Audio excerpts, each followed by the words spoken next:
半道理之一，半道全引导。Before conducting the Tao transmitting ceremony， 半道之前 ，Before conducting the Tao transmitting ceremony, when well over tea and fresh food to God at the holy altar to show our seriousness and sincere.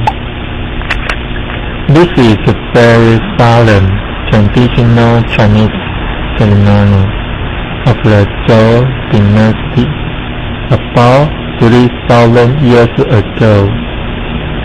We would like to ask the gentleman to stand on the right-hand side of the room, and the ladies on the left-hand side of the room. Please observe with silence throughout the ceremony. Please also ensure that your wearing is neat and tidy, and make sure that all buttons are secured in place. Thank you. 半道礼节2，请谈议论填表。Content ceremony 进行典礼。The master is now conducting the ceremony. This ceremony is to invite the grace of God, the Buddha angels, to come to this holy altar. During this ceremony, all the Buddha and angels has come to protect this holy altar. The Buddha and angels protect this holy altar so that the Master can transmit the Tao to us. Book of Life 龙天表 The Master is reading the Ascended Statement. This is to present our thankfulness toward the God, Heavenly Mother, to report the Heavenly Mother that you are willing to receive the device, treasure, Tao.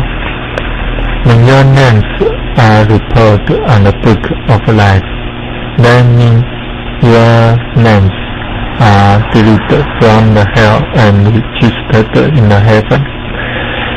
After your death, the Buddha and angels will not bring your spirit to the hell, but to the heaven. 半道礼节3，引导礼拜与答话。Guiding praying， 引导礼拜。Please come up here and kneel down on the cushion. Yes. Please focus your sight on the middle line. Please focus your attention on the middle line. Take 3 incense with both hands. Make a bow.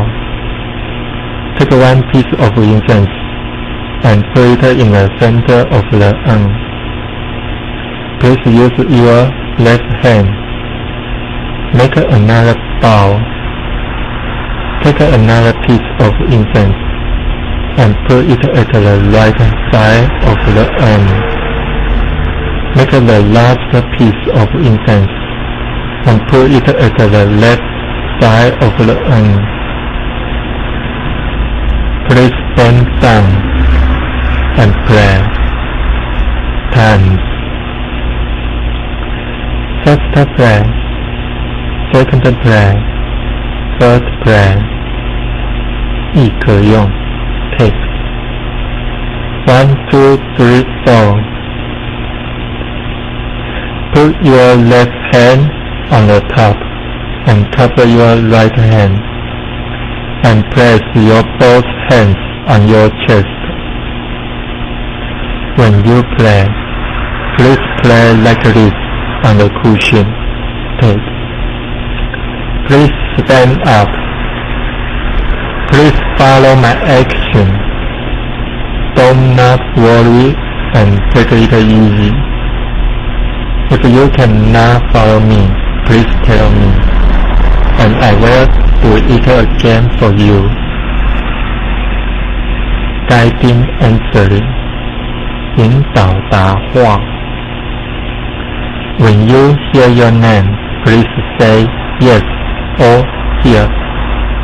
If your name is not correctly called, please tell us at once. If you cannot follow me, please tell me, and I will say it again for you.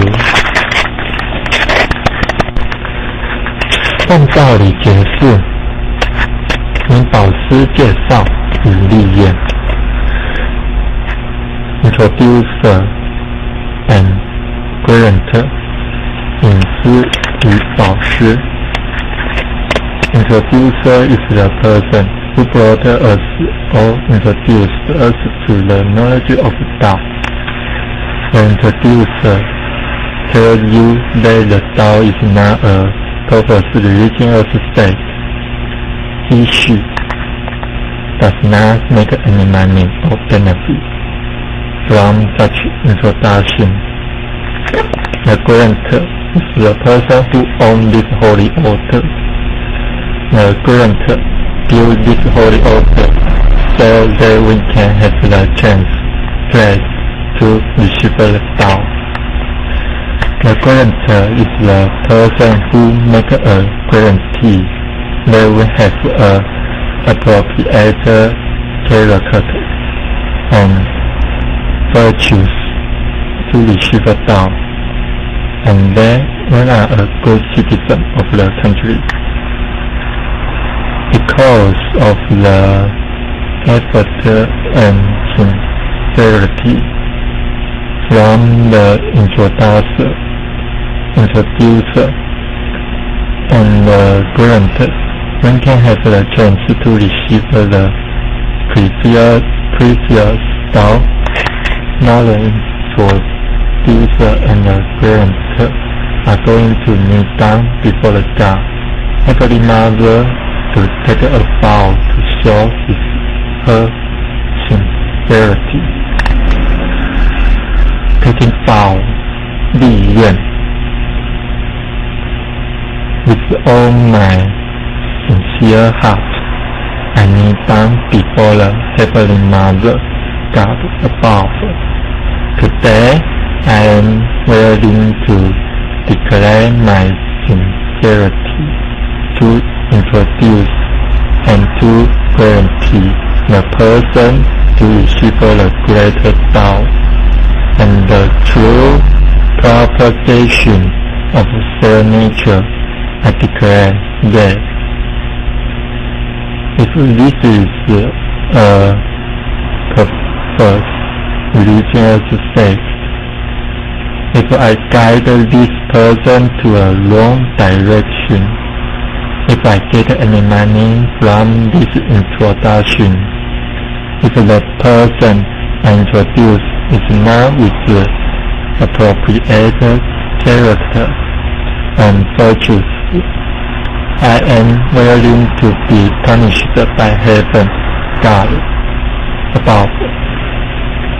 This is a very solemn and serious oath vow.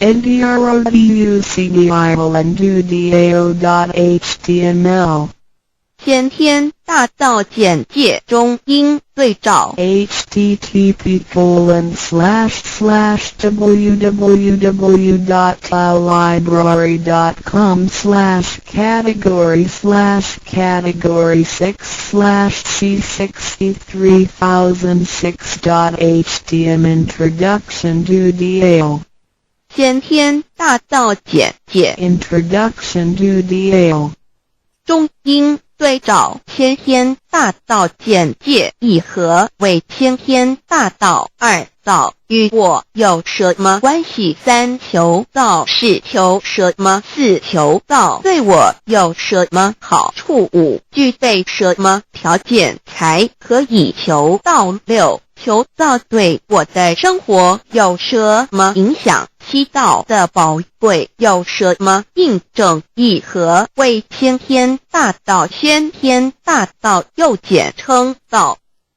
我们若仔细地去观察，心窍开悟之后，就可发觉宇宙间森罗万象皆是杂而有序，而自然界万事万物的运转也都有一定的法则。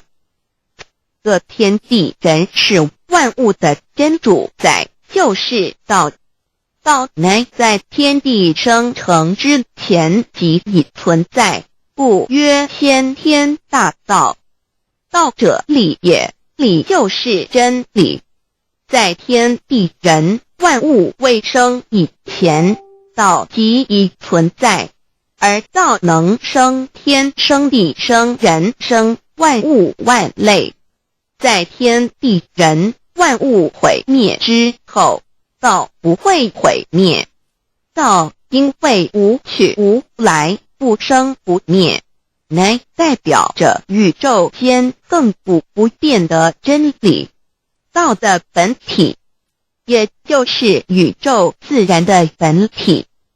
在混沌未判之初，宇宙间只是一团灵妙理，无天无地无人，也没有语言和文字，所以我们实无法以任何语言、文字或思虑来形容它。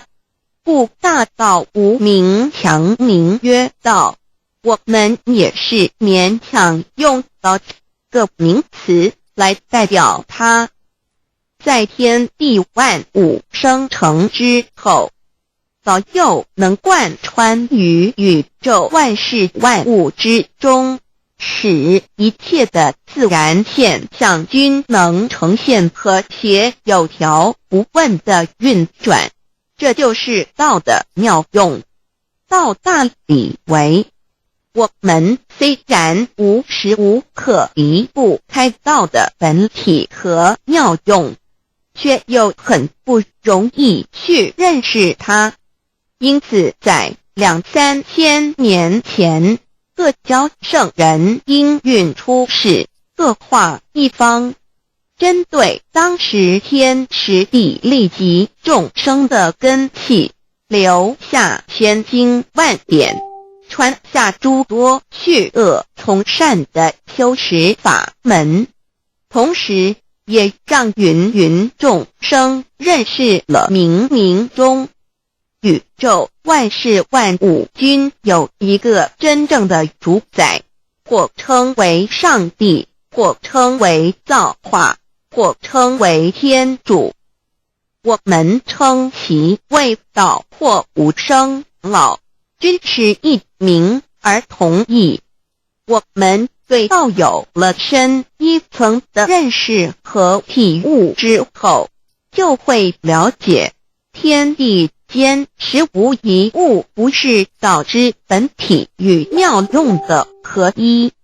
因此道虽然涵盖各大教门的经义，为千门万教的总源头，确实不局限于宗教的领域里。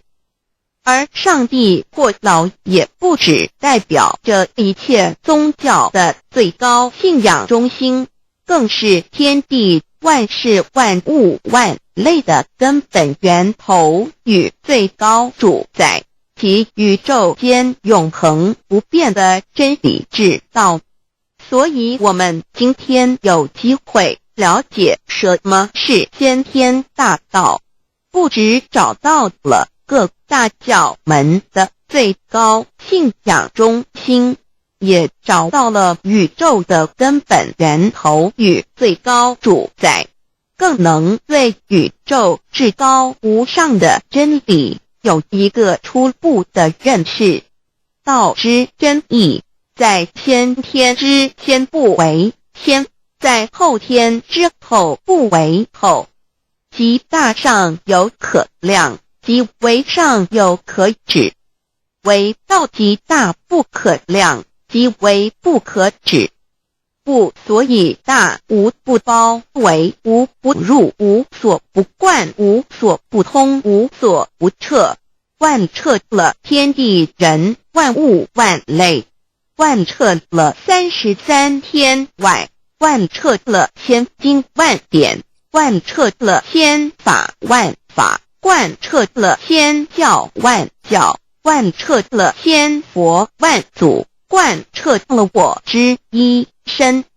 此乃显天大道宝贵的真义，人人必须知真觉，亦即是人人与我，我与人人良心之行也。此乃万众一心，万国一家，世界大同，此先天大道之宝贵也。二，道与我有什么关系？道的宝贵在于它大而无所不包，细而无所不入。天地生成之后，道贯穿于天地万物万类，使得日月星辰之运转各有其时，4时之交替，万物之消长各有其序。而最宝贵的是各天地万物的主宰，同时也是我们人一生之主宰，曰性理，使得我们不学而能看，能听，能吃，能动。因此我们不只要探求天地间的治理，更要回头认识我们身上固有的真理。不，先天大道即是性理真传。道的宝贵并不在于它有什么神秘稀有或特殊之处，而是在于它平时，但我们却时时刻刻离不开它的本体与妙用。我们反观一下自身，就会发觉我们身体的结构是非常精密和奥妙的。我们轻轻地握一下手，就算是这么简单的一个动作，其中所牵涉到的所有关节物理作用、能量、化学反应、神经系统资料讯息之传输及脑部分析、判断和命令之下达，以目前全世界的科技知识和文明水准，也无法一一表达出来。但是我们做出个动作的能力，却完全不因个人知道上了程度的差异而有任何影响。无论是学识多丰富的学者，或是目不识丁贩夫狗卒，无论是成人，或是刚出生不久的婴儿，都可以轻而易举地做出的动作。人人与生俱来，不学而知，不学而能，无增无减的良知良能，就是主宰我们一生的道。我们有学习而得到的知识和才能，有忘记的时候，有疏远的时候，而道的本体和妙用，不用学习，不用思考，大而能主宰宇宙的运作消长，小而能主宰我们一生之视听言动。我们有而不知其有，用而不知其用，却又无时无刻不能缺少它的不增不减，本自具足一切我们身上固有的道，因为就在我们身上，又称作自性老。我们了解了个主宰天地万物的道，在我们身上就有，它的作用不应受到我们赞美或否认而有任何增减。无论种族、肤色、国籍、宗教、信仰或贫贱富贵，均无分无别。因此，我们能求得先天大道，不只找到了宇宙的根本源头，也找到了不生不灭的真我。不只认识了宇宙，也认识了我一生的真正主宰。不只追求到了宇宙之至理，也找回了我身上本有的真理与良知良能。先天大道的根源是在我身上，原来固有的是我由先天带来的良知良能，即是我的良心。我的良心即是天心，天心即是道心，此心无形无相，即是真空。真空之妙，空而不空，空中妙有。妙有者，生天生地生人生万物万类之大本也。妙用者，万灵真在也，主宰天地人万物万类之真主宰，亦即是主宰我之一身。故曰道在无身，一切万能。道离无身，此身在无一能。先天大道如此宝贵，乃人人必须追求之道也。三求道是求什么？静心观察我们所存在的这个宇宙，我们往往会赞造物主的神奇。自然界每一刻皆有无数的事物在同时运转，而其整体却又是那么协调。我们身上的这个真理不也是一样吗？每一分一秒，我们身上皆有无数的生化反应、物理作用等同时发生。道的妙用分布在我们身上，不用学习，不用思考，其作用虽成千上万，合起来却只有一个自我。一切有条不紊，自然而成。道在无身，运用自如，在眼能视，在耳能听，在口能言，在鼻能闻香臭，在身能运用行动做事，此即道在我身之妙用。所以我们了解了道不只主宰着天地万物，更主宰我们一身。宇宙根本源头最高主宰与我一身主宰，并非二也。道的本体无形无相，我们肉眼看不到它，手也摸不到它，但它却无时无刻不在发挥其妙用，更进而随着天时及环境而发展出语言文字经典及造福人类的文明，此即是我们良知良能之作用。一般人不了解道在于我们自身的本体和妙用，只模糊意识到它的存在，便以灵魂代表它，我们称其为自性老。因其没有生灭，也不会毁坏，我们也称其为真我。此真我乃是最富足、最圆满、最光明、最完美、永恒不朽的。现在我们来生一看，看得见摸得着有形有相的肉体，能不能代表我把一个人生命中不同阶段的照片拿来比较，我们就可发觉面貌是无时无刻不在变化的。我们一般均习惯以相貌肉人，但相貌却不是永恒的。我们的肢体也不是真我，某些人不幸失去了一只手或一只脚，仍是好好的活着。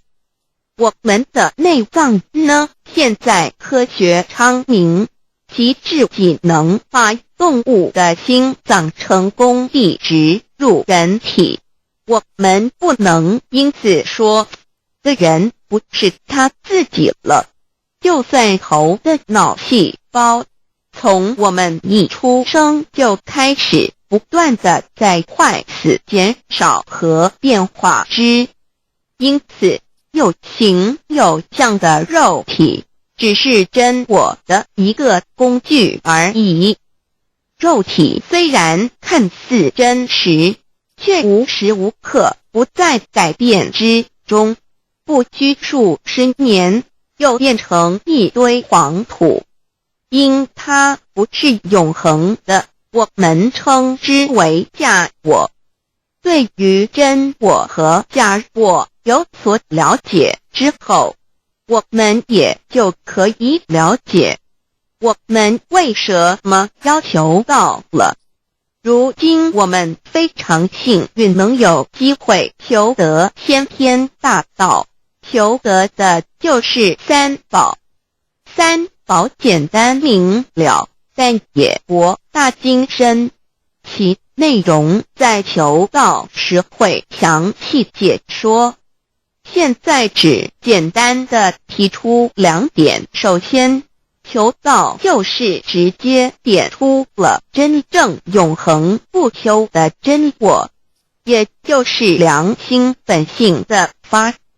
在物质文明远较精神文明昌盛的今日，假若迷失真我，我们的人生将有如行尸走肉。若是认假为真，更是我们为了盲目满足假我而做出害己害人的事情，造成自己在世时与死后的灾祸。因此，求道启发了我们内在本的真我良心，真我假我协调融合，使我们的人生不论存没，都是平安喜乐自在充实而有意义。其次，求道也就是开启了我们身上的正门，又称良心之门、智慧之门、慈悲之门。这门非常的重要。当我们要离开一间房子时，自然由大门离去。如果此门无法开启，而被迫从窗户或阳台跳出时，就可能会摔断腿。我们的肉体就像一间房子，真我灵性就像是房子的主人。当有一天肉体要毁坏时，真我灵性若不得正门而出，被迫另寻旁门，其恐惧与焦虑是无法形容的，这也导致了死后的痛苦与不安。因此，我们可以发现到，绝大多数的人临终时，其肉体皆显现山僵硬、恐惧无助与挣扎之相。求道就是开启我们的生来死去之正门，也就是通天大路。因此，我们今天很幸运能求道，求得三宝，打开灵性通天之正门，可以让我们找回真我，认识我自己身上的道，自然以良心作为待人物之准则，使人生更有意义，更进而解决生死大事，得到超生了死的保障。100年之后，回到我们的来不家乡。所以先天大道就是回天之道。先天大道之宝贵，即是千经万典不如一点。此典打开玄关正门佛门，天堂大路一步直超级的永生之道。此典宝贵，超佛越祖，超经越典，超越天地。得到这一点宝贵，它是诸经之师，诸法之王，诸佛之天地之不曰超生了四极的永生，不毁不灭之先天大道也。此乃即是人人原来固有的，必须返回天之道也。四求道对我有什么好处？我们今天很高兴能有这个机缘求道，能够开启良心之门、智慧之门、通天之正门，这是第一步。这宝贵的道还能带给我们终生受用不尽的福之益，离苦的乐。人生在世，遭受种种之苦恼，就其根源皆起因于迷失了真我。求道首先就是让我们认识人身上固有的道，找回我们本有至真至善至美具足圆满永恒不朽的真我，在日常言行之中发挥真我，使我们一举一动皆能合于理，止于至善，自然不会受周遭的人事物所左右，我们的心也就不会患得患失。心为一身之主，我们既然在心境上有所提升，自然不会与邪恶之事相感应，则不相随心转，还可以改变命运，趋吉避凶，朝向光明，使我们得到真正的喜悦，逍遥自在。二堕地难，自有人类文明以来，道的真意便代代单传独授，其没落贯穿了早期的主要文明，如中国、印度等。奈何近百年来人类受物欲所逼，在空前繁荣的物质文明中逐渐迷昧了良心，甚至竟将制造威力极大的杀人武器。回顾数千年人类历史，在近代短数十年间，便发生了2次世界大战，无数小战，伤亡无数。滥用科技文明，同时也损害了自然环境，造成大气臭氧层之破坏，全球性气候的改变，人心之变，干造了天灾人祸连连。人类以为自己酝酿了一个空前的浩劫，因此上帝洪恩慈悲，特将大道普传于世，以挽救良善。求道以后，我们时刻存着道心，以良心待人处事。当遇有人力不可挽救的灾祸时，只要诚心使用三宝，必能灾必劫，逢凶化吉。此事验证甚多，不胜枚举。三超生了四人生，有如一段苦乐相参的旅程，遭受生存竞争、衰老、病痛、死亡等困苦，人皆难免。而人间种种欢乐又往往是短暂易变的，尤其当旅程结束时，终究成空，归宿渺茫，更不禁令人凄独怅惘。是以智慧者有见于此，乃以超生了死，追求真实永恒的人生意义，为人生至高之目标。古代先修后的，因此古人为求超生了死，尽毕生之力苦修苦行，仍难以访得名师达成心愿。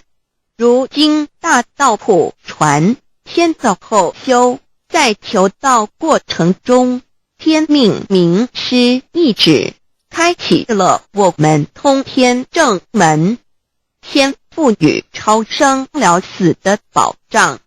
我们得道以后，认识了真我，以真我为主宰，远离邪心妄念，让我们的心念、言语、行为，无论待人处事，皆合于良知。100年之后，真我灵性自然返回故家乡，永享平安喜乐。4成圣成贤求道，也就是为我们种下一个成圣成贤的正因道种。只要我们以智慧、慈悲、清净灌溉它，它必然萌芽开花结果。在此功利主义弥漫的黑暗时代，大道乃是光明的灯塔。求道修道，不仅让我们能够独善其身，更使我们有机会可以兼善天下。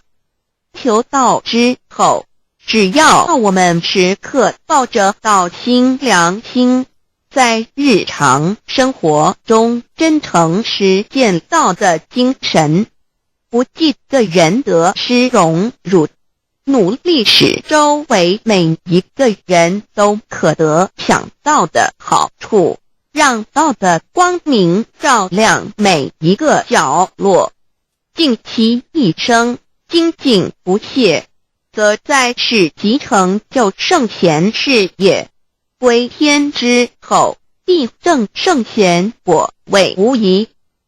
先天大道的宝贵就是天道天命，天命就是3曹名师，名师一点玄关开，打开正门佛祖来。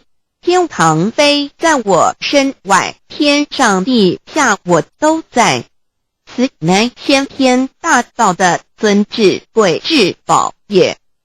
先天大道，天命宝贵，3曹名师这一点妙至极意，非是在言语文字相声音可得，非是在千经万典上的，非是在讲经说法上的，非是在是指变聪上的，非是在博学才能上的，非是在才高八斗上的，以上皆是生死法对待法，非是超生了死脱对待了生死之法也。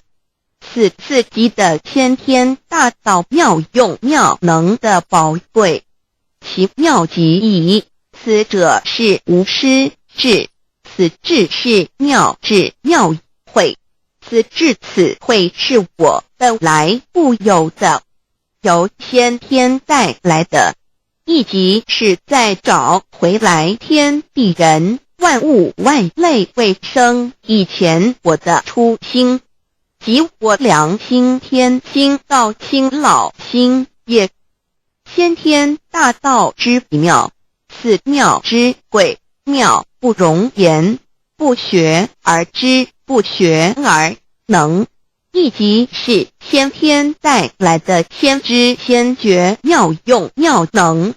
此知此觉此能此用，不用言语文字声色，不用思想，不用念头，不用言听是动，而生天地人万物万类。生天地人万物万类之后，这天地人万物万类实可分妙，也离不开其妙用妙能，故曰万灵真主宰也。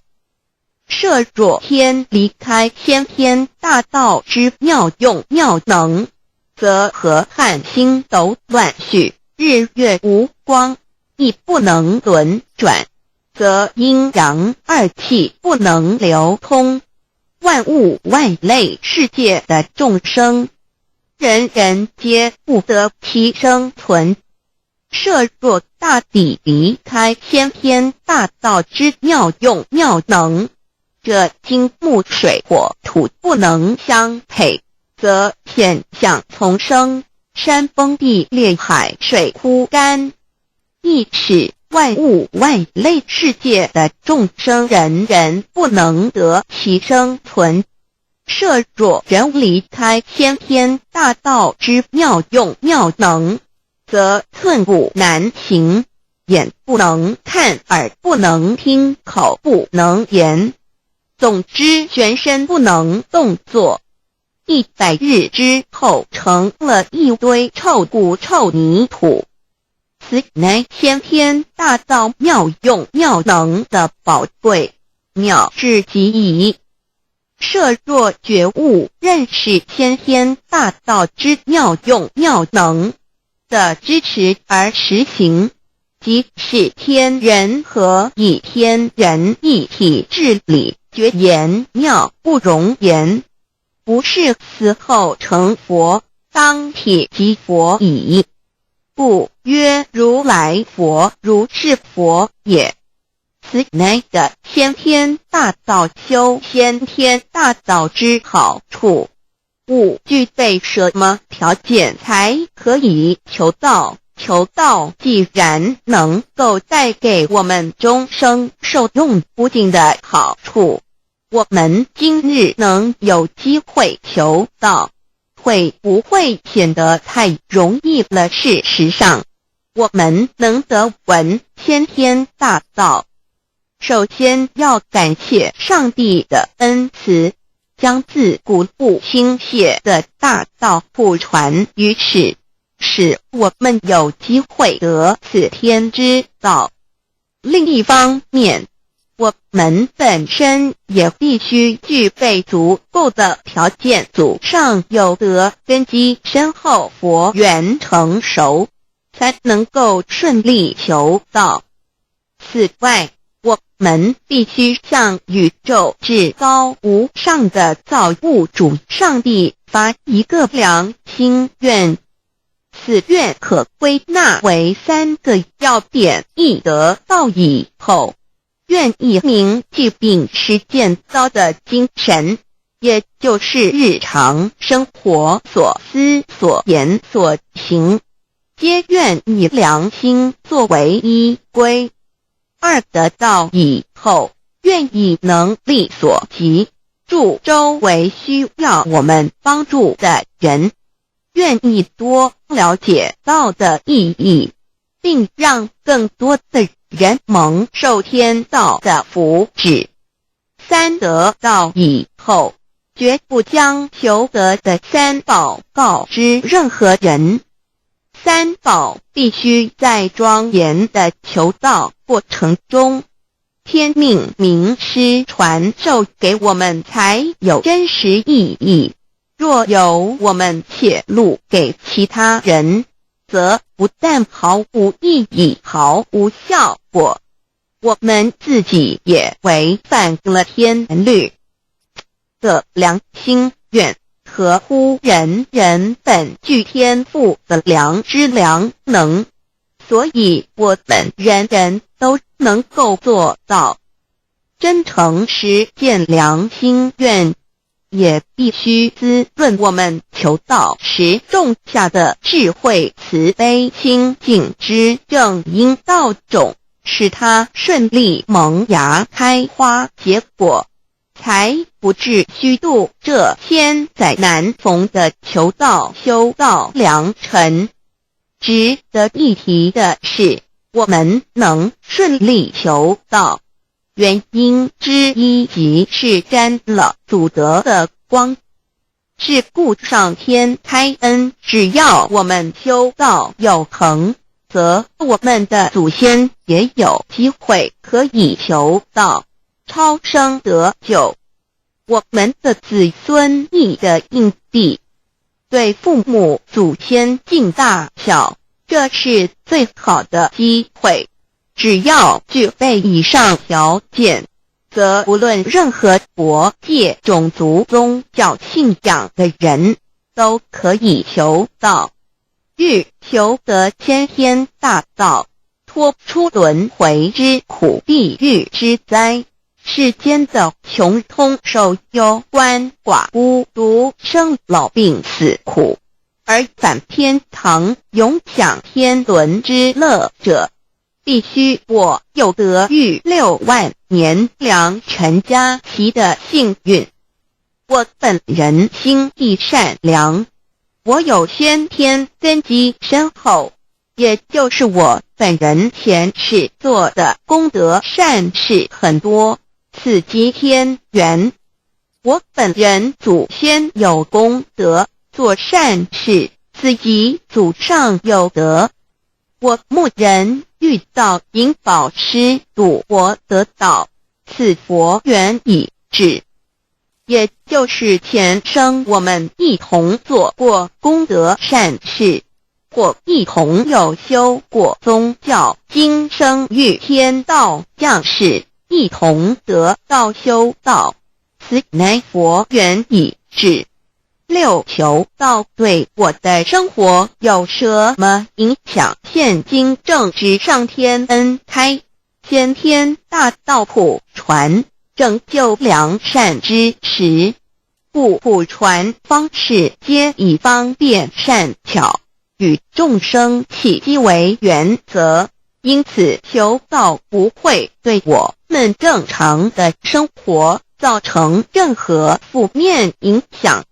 这与以往许多人苦修苦练，甚至出家的修行方式有很大差别。也正因为如此，先天大道能在日新月异的现代，适应社会的各个阶层，传布到世界的各个角落，使人人皆有共沾天恩的闻大道的机会。关于求道对生活有什么影响，我们就以下几点来看。亦与任何宗教没有冲突，道代表着天地万物及我们一生之最高主宰与真理。不止在各大门创始之前，甚至在天地未生以前，道就已经存在了。因此，任何教门，只要其教义是追求真理及实践良心，就不会与道有任何冲突。事实上，不止宗教，只要我们以探求真理的角度去观察，则自然界万事万物皆能与道吻合与印证。若我们原有某种宗教信仰，求道将不会造成任何抵触，也不会使我们背弃原有的信仰，反而让我们对真理的探求有更深一层的体认。2. 以良心经为最高规戒每一个人生活环境中的文化习俗、时代背景、法律条文及价值观念都不完全相同，因此没有任何一个具体的规戒或条文能够适用于所有的人。所以求道后的归界，着重在我们每个人真我良心之实践，由真我良心主宰自己，而不是在经典之背诵上及律法之钻研上下功夫。三不照良心愿行。有何后果很重要的一点，求道并非从外在加给我们良心与真理，而是借着开启我们智慧慈悲之门，找回我们身上固有的真理，让天理良心自然流露。因此求道后，所有真修实行之人皆是自动自发的。是不，求道后，若我们不照良心愿而行，并非将出现任何外力来强制我们遵行此愿，而是将受到自己良心的谴责，由真我良心督促自己，而自然改过向善。四圣凡间修真我之实践，并不局限于教堂或寺庙之中。因此，现今大道普传，并不要我们家舍业到深山古寺之中修炼，而是在不影响家庭、工作、学业之正常情况下圣凡间修。在日常生活中，时时刻刻一言一行，皆能以天理良心为依归，就是真我之实践。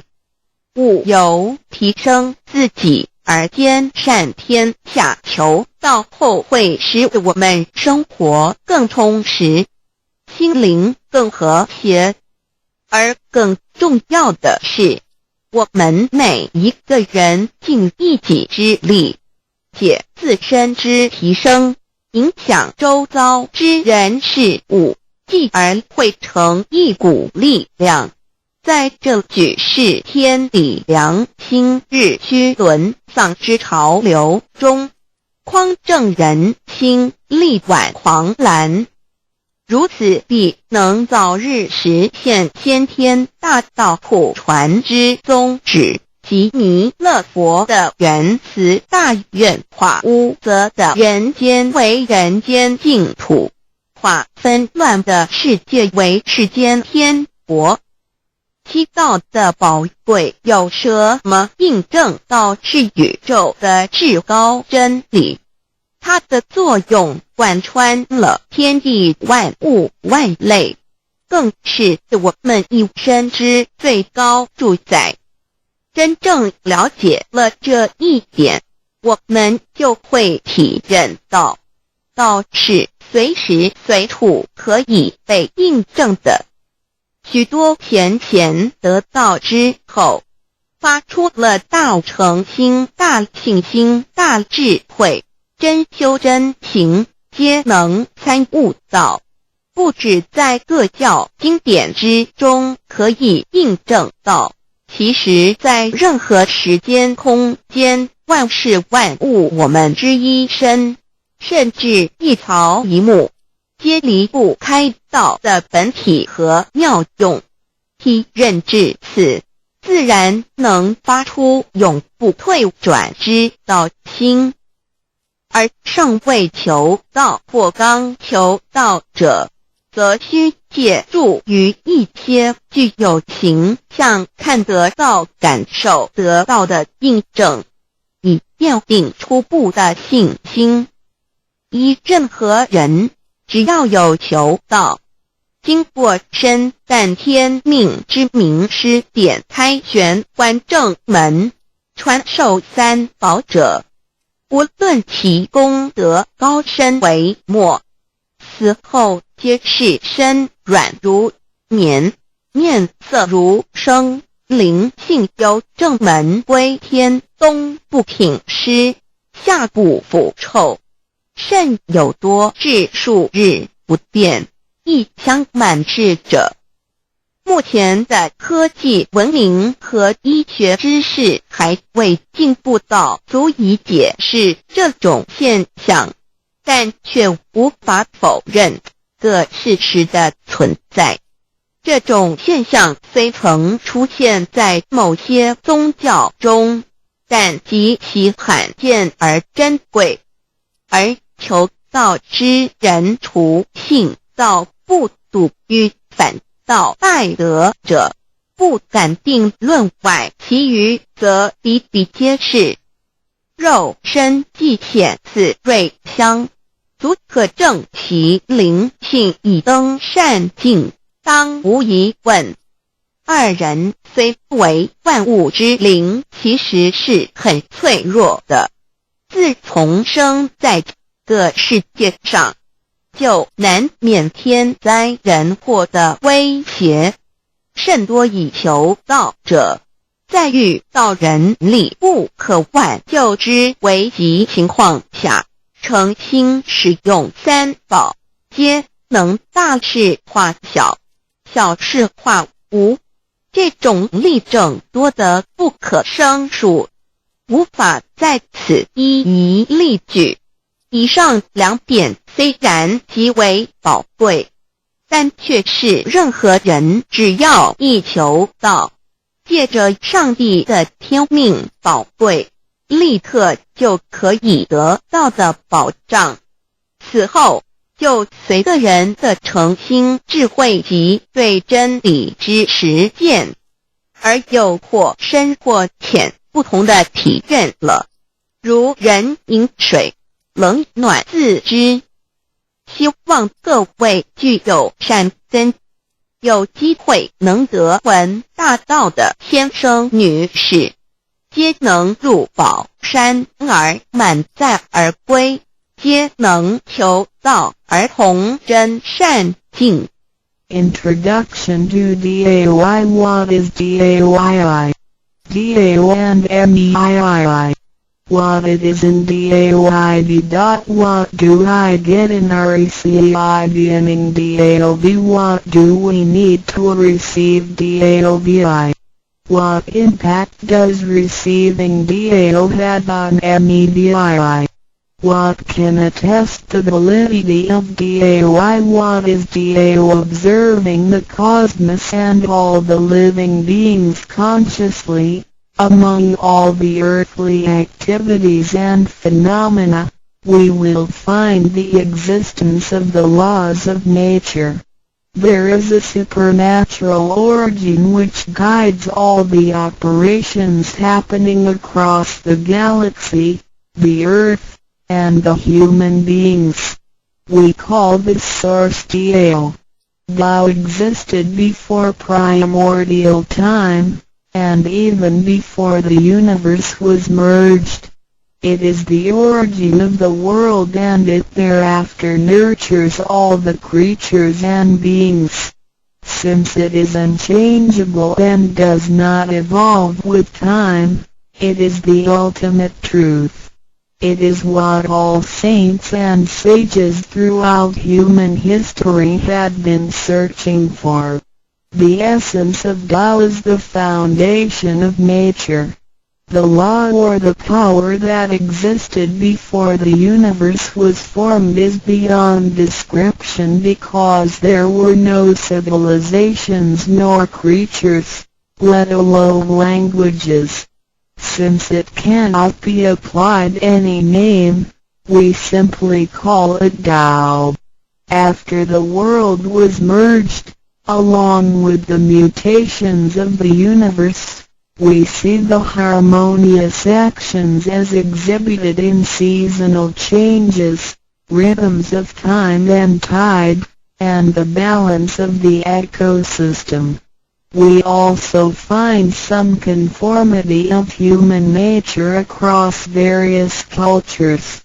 These prove the laws of nature. This is the extension of that original Tao when it is substantiated and materialized. It merged into everything that is with and within us. Now that we know Tao is present universally and yet difficult to be recognized, there have been prophets and preachers trying to make us know and understand the origin and the truth of life through various teachings and literature since the beginning of civilization. They were scattered around the world throughout history. As a result, great commandments were taught to disciples and goodness and badness were differentiated. These teachings varied, based on differences in culture, background, timing and the level of each individual's comprehension. However, they all tried to express and transmit to their descendants this Creator and Chief of the universe. It is God, or what we call Tao. As we get to know it more and more, we will realize that the essence of Tao and its effect covers every existence without any exceptions. Tao is actually the headwaters of all religions. It embraces the essence of all the preaching and teachings, and yet, it is superior to the system of belief. It is the nature, the universe itself. Tao or God represents the highest authority and power of nature. It is also the headstream and superior to all. It is the unchangeable principle. Understanding Tao allows us not only to discover the center of all religious belief, but also to communicate with the origin and the highest power of nature. We will then be able to relate ourselves to the truth of the universe. To probe further, Tao existed before the formation of all, yet it was not anterior, which means that the creation was embedded in it. Tao emerges into the creation, yet is not posterior, which means that it is not thereafter limited. Among those created, however large, they can be measured, however small, they can be detected. It is only Tao that cannot be measured of its immensity nor detected of its existence. Therefore, it is larger than the largest and leaves nothing excluded, and yet it can be smaller than the smallest and leaves nothing not penetrated. It is ubiquitous. It merges into and governs all. It is in charge of the space, the earth, human beings, all the creatures, and all existences. It penetrates and regulates the entire universe. It is the source of all the scriptures, sutras, as well as dharmas. It encompasses all the religions, and it is what makes one a Buddha or a saint. It is the single chief of all. And, above all, it is in charge of each individual too. It is the Divine Self. This is the true meaning of Tao. We should get to know it this way and rediscover our own invaluable treasure. So, to practice Tao is to revive one's own conscience as well as everyone else's and to act upon it accordingly. Then, all people can be of one spirit, all nations can be in peace like a family, and the great harmony will come true. How precious Tao is! Tao and me. The significance of Tao is in its immensity and ubiquity. Its mightiness guides the universe to carry on with changing seasons and evolving creatures. The countless aspects of the natural phenomena seem so capricious and yet really in order and in cycles. This almighty being also resides in each of us. It is the divine self, the natural quality of a person. It enables us to see, to feel, to taste, to hear, and to move without learning. While we research the ultimate truth in the universe, we should turn in upon and see into ourselves to discover that divine self. We will find the rules that govern the universe also comply with the way we are. Tao is not something too far to reach, nor too mysterious to comprehend. It is nothing particular, but has to do with our daily lives. We cannot do without it. Every movement we make, in order to see, to touch, to feel and to think, is associated with Tao. Consider how many wonders are hidden in our body, how delicately our physical functions are carried out. For example, when we shake hands, the components involved would include the coordination of joints and muscles, the chemical reactions of energy, the transmission of information through nerve systems, and the actions occurring in our brain such as issuing orders, making judgments and analyzing situations. Even with the most advanced technology and the highest level of knowledge we have developed today, we cannot completely reconstruct such a function. Yet the ability to perform such a simple movement is there for all individuals, regardless of the level of a person's knowledge and his/her being a grown-up or a baby, a scholar or an illiterate. These are the kind of abilities we come equipped with naturally, without learning and being taught. It sits within us and is in charge of all. It is Tao, never diminishes nor inflates. Worldly knowledge acquired through learning can be forgotten. A gymnast can abandon his/her techniques and a musician can lose his/her skills without practicing. The essence of Tao and its extension are always in charge of the macro-universe, the nature, and the micro-universe, the human being's self. We are associated with it unconsciously since the first day. Because it encompasses the whole nature within us, we also call it native self. Tao is within and surrounding us. It needs not be worshipped nor debated over, because its existence is unconditional, regardless of race, color, nationality, religion or status. It is impartial and stays constant. In receiving Tao, we not only find the origin of the universe, but also the divine self. We get to know the highest power in the universe as well as the genuine nature in charge itself. We discover the ultimate truth of the cosmos as well as the integrity of ourselves. Recognizing that the laws which govern the universe also govern us makes us be able to return to our true nature.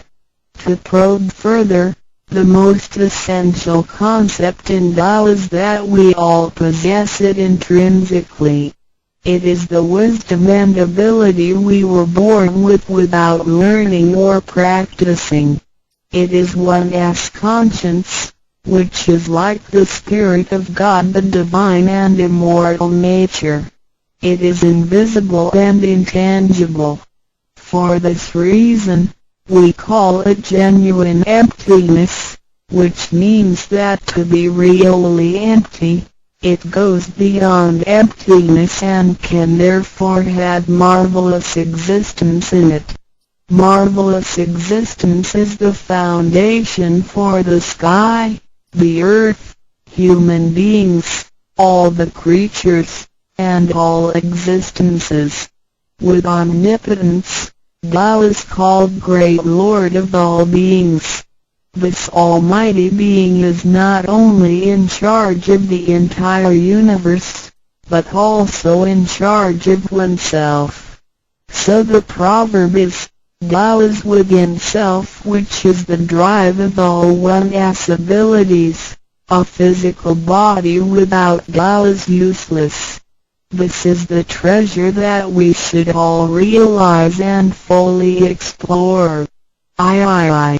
What it is in Tao. When we look around the world, we admire the miracles and wonders of nature.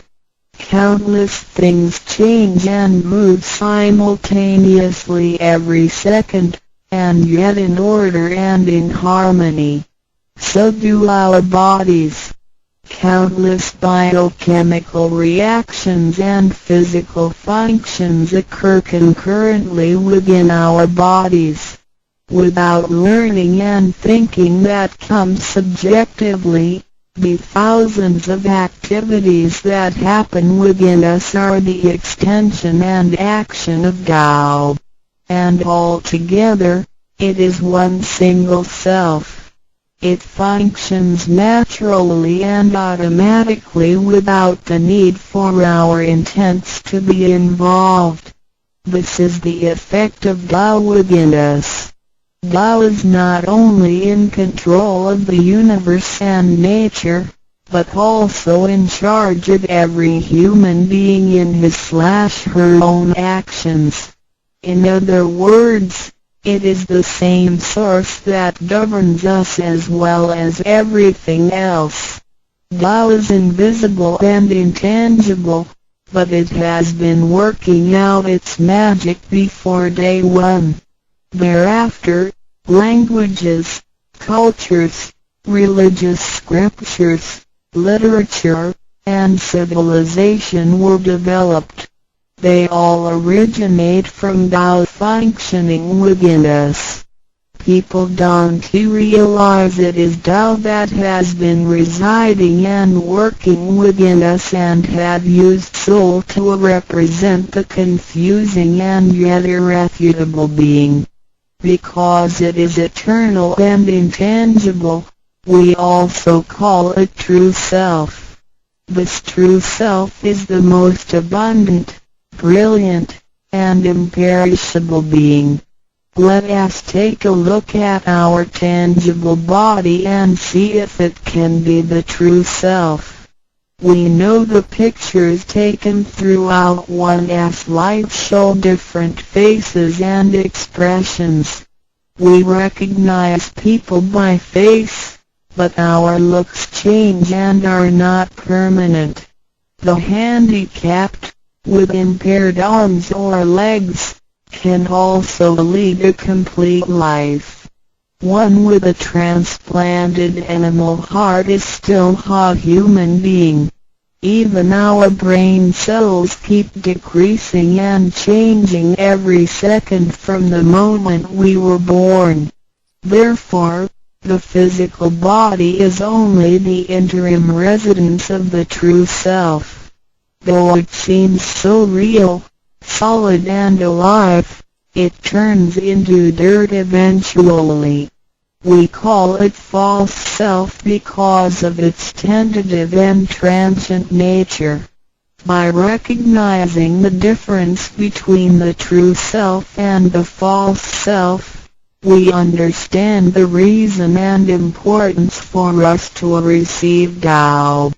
Luckily, we are given the opportunity of receiving Tao and learning the three treasures. The three treasures are straightforward yet profound. The meaning and details of them will be illustrated through the rite of receiving Tao. Here, we only discuss two issues. First, by receiving Tao, the true self gets plugged out. It leads to our conscience.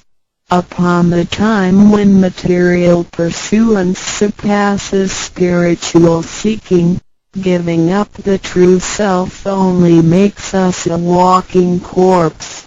In order to fulfill and satisfy the sensational desires of the false self, we may commit wrongdoings and harm others, eventually creating troubles for ourselves.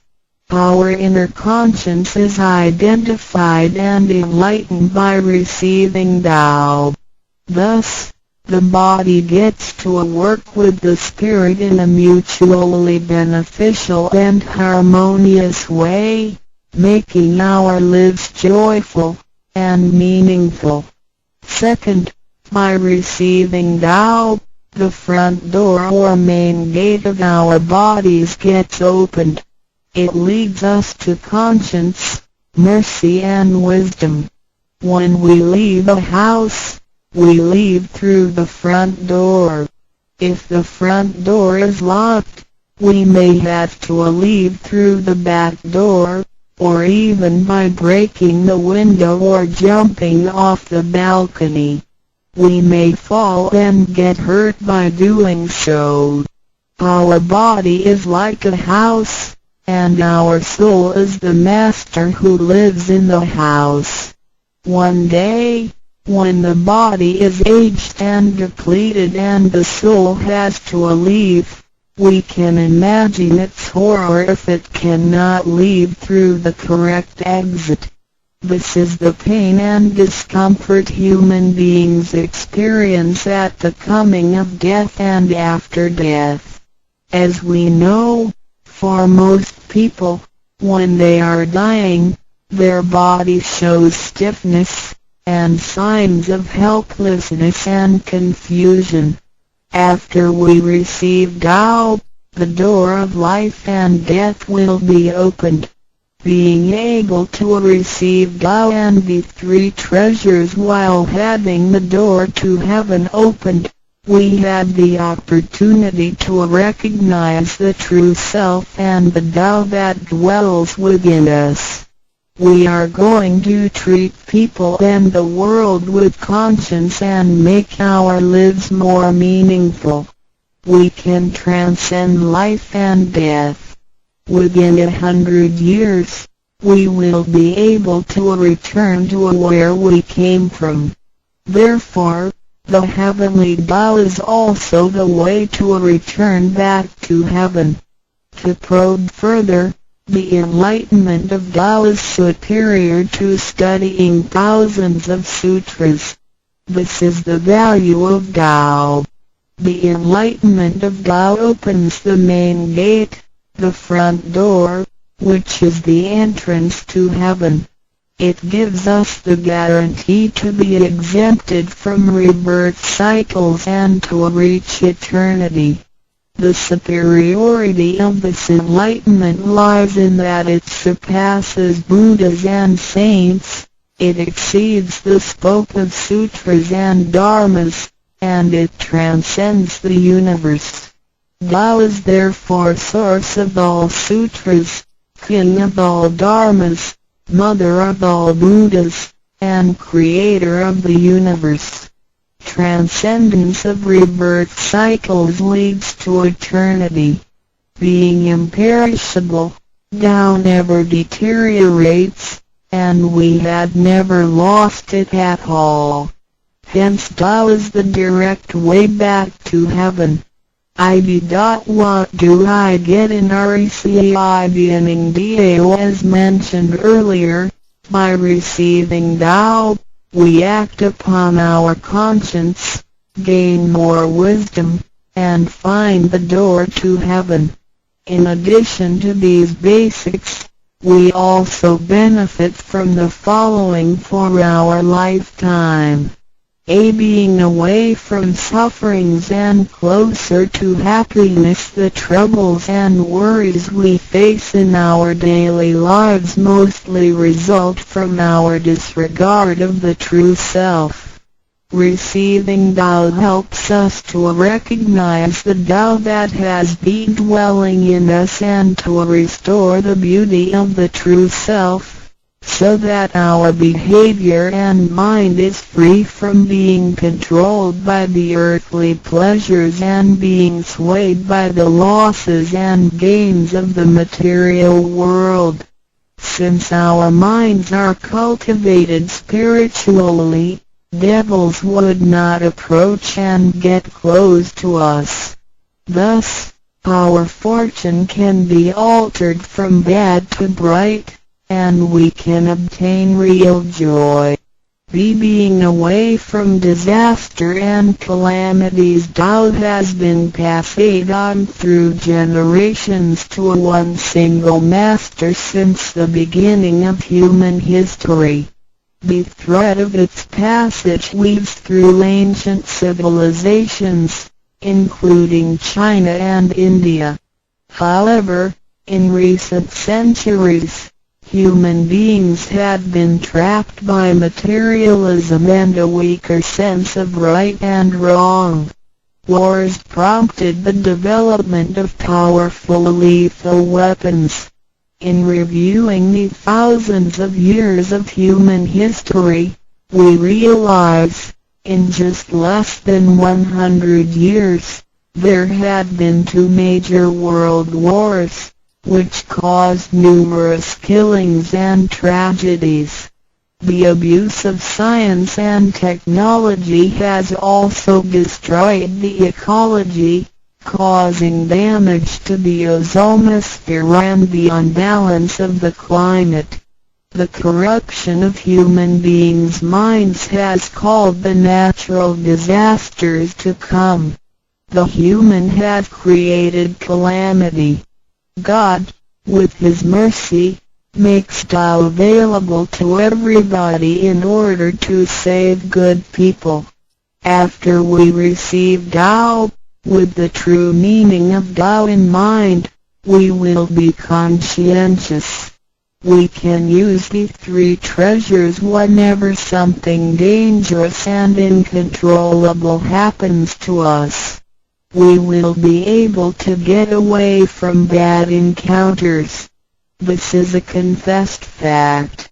See Transcending Life and Death. Life is a mixture of happiness and bitterness. Throughout the journey of life, we experience birth, growth, aging, illness, and death. Joys are momentary and wealth is here today and gone tomorrow. Rather than seeking the pleasure of material life, the wise make full use of their lifetime searching the true meaning of life and eternity. In old times, Tao could only be received after harsh self-cultivation. Among the hermits looking for the Master in order to receive Tao, only very few could obtain it. Whereas in this century, Tao is allowed to be spread and transmitted through the authorized masters to the truth seekers. The Master points out the main gate of life and death, assuring the completeness of our true self. With the true self as our guide, which keeps us away from evil and greed, it helps us think, speak, and act in accordance with our conscience and intuition. Death then becomes the return of our soul to the eternal and peaceful home where we came from. Thus, we will have lasting joy. The achieving sacred beings, the enlightenment of Tao, which reveals the true self, is like the planting of the seed of righteousness and integrity. Through self-cultivation and self-improvement, the nurturing of wisdom, kindness, and purity, it will blossom and produce the fruit of sacred mind and eternal life. In time of overwhelming utilitarianism, Tao is the lighthouse to the truth. Receiving Tao, and then cultivating ourselves, not only improves our own lives, but also gives us the opportunity to better the world. After we receive Tao, we act upon our conscience and care for people around us. We cherish Tao and disregard personal disadvantages. Then we make an effort to spread the message of Tao to the world, in order for everyone to benefit from it. We are devoting ourselves to the work of God, and certainly will achieve spiritual perfection in both this world and the world after life. To probe further, the supremacy of Tao is based on the heavenly decree of God, by which Grand Masters can perform the passage of Tao. The enlightenment of Tao from Grand Masters directly opens the main gate of our bodies, which revives our divine nature. It reveals that heaven is not beyond oneself. Instead, one's true self merges into the entire universe. This is the supremacy of Tao. 1. With the heavenly decree, the enlightenment of Tao is extremely profound and marvelous. It cannot be completely expressed by any words of languages. It is not recorded on any scriptures or sutras. It cannot be described by preaching, nor can it be acquired by human intelligence, nor derived from knowledge and experience, nor achieved from gifted talents. Because the above-mentioned all have to be created and can be eliminated, which means that they cannot last forever themselves. They all bear partiality and cannot be applied universally. Hence, they cannot surpass life cycles, nor can they reach eternity. 2. The wonder of the effects and omnipotence of Tao is beyond words. It is the wisdom that does not come from learning. It is what we acquire from God and possess intrinsically. It is the same divine heart before the creation of the universe. It is conscience, the holy heart. It is the divine and immortal nature, the Spirit of God. 3. Tao is too marvelous to be described. It makes us know without learning and function without practicing. It is a prior wisdom, perception, potency, and ability. It is not constrained by words or languages. It functions without thinking, intents, or even actions. However, it can create the sky, the world, the human, all beings, and all existences.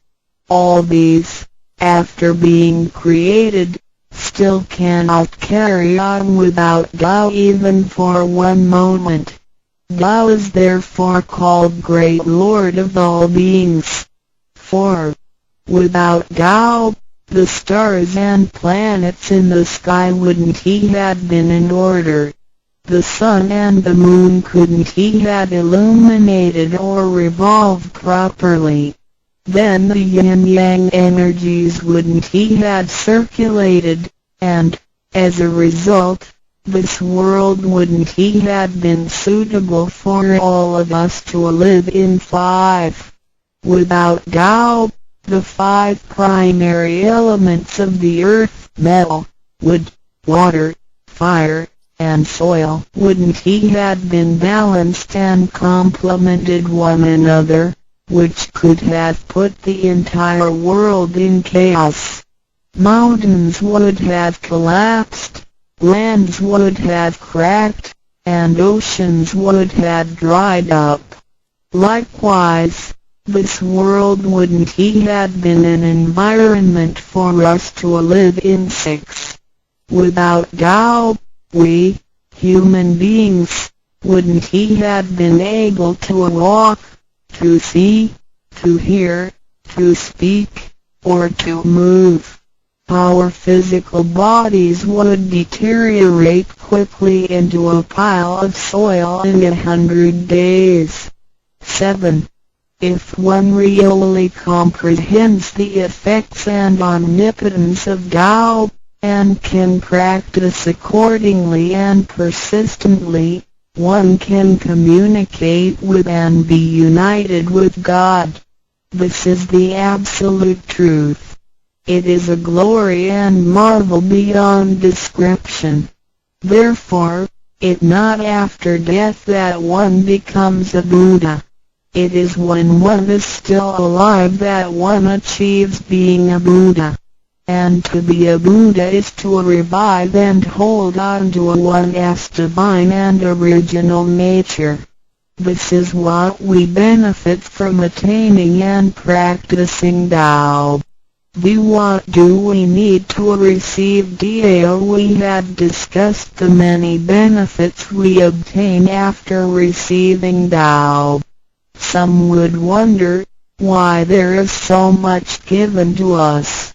Of course, we should realize it comes from God's grace toward human beings.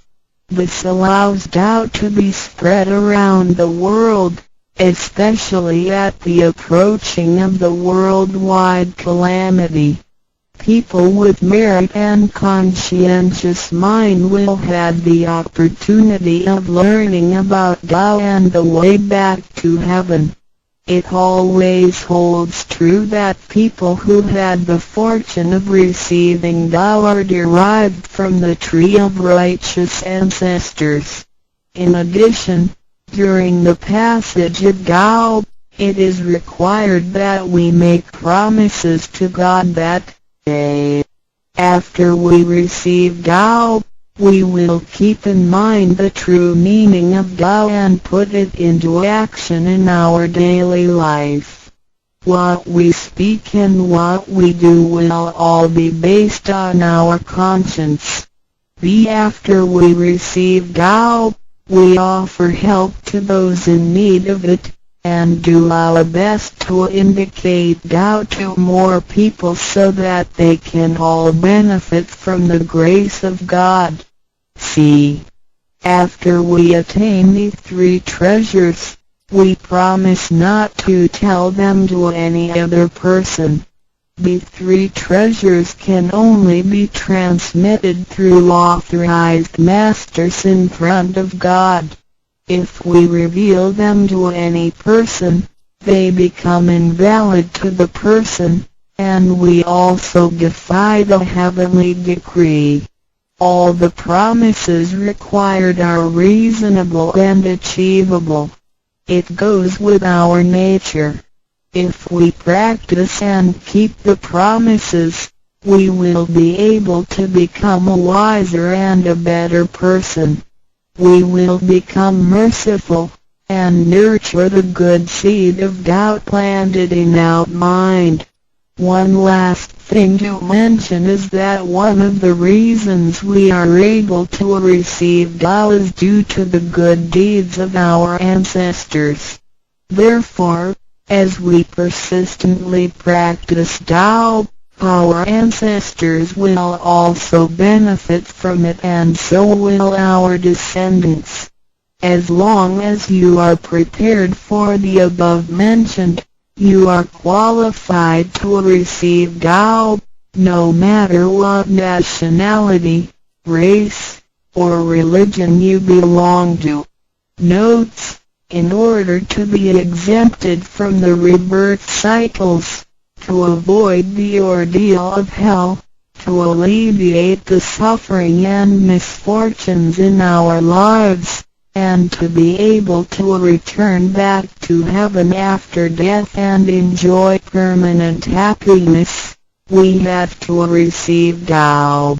And the general qualifications are, 1. To be with a compassionate heart, and to be fortunate enough to be born in a time when Tao is available to the public. 2. To have sown the seeds of virtue by helping many people and offering lots of charitable services in the previous lives. This is the divine affinity with God. 3. To have ancestors with beneficences and welfare work as well. 4. To meet the introducer and guarantor who indicate the way to attain Tao to me. It is very likely that, in the previous lives, we did charitable services together, or we cultivated together in the same religion. So, in this life, when Tao is available, we can help each other out and practice Tao together again. So time is ripe for Tao due to our divine affinity. VI.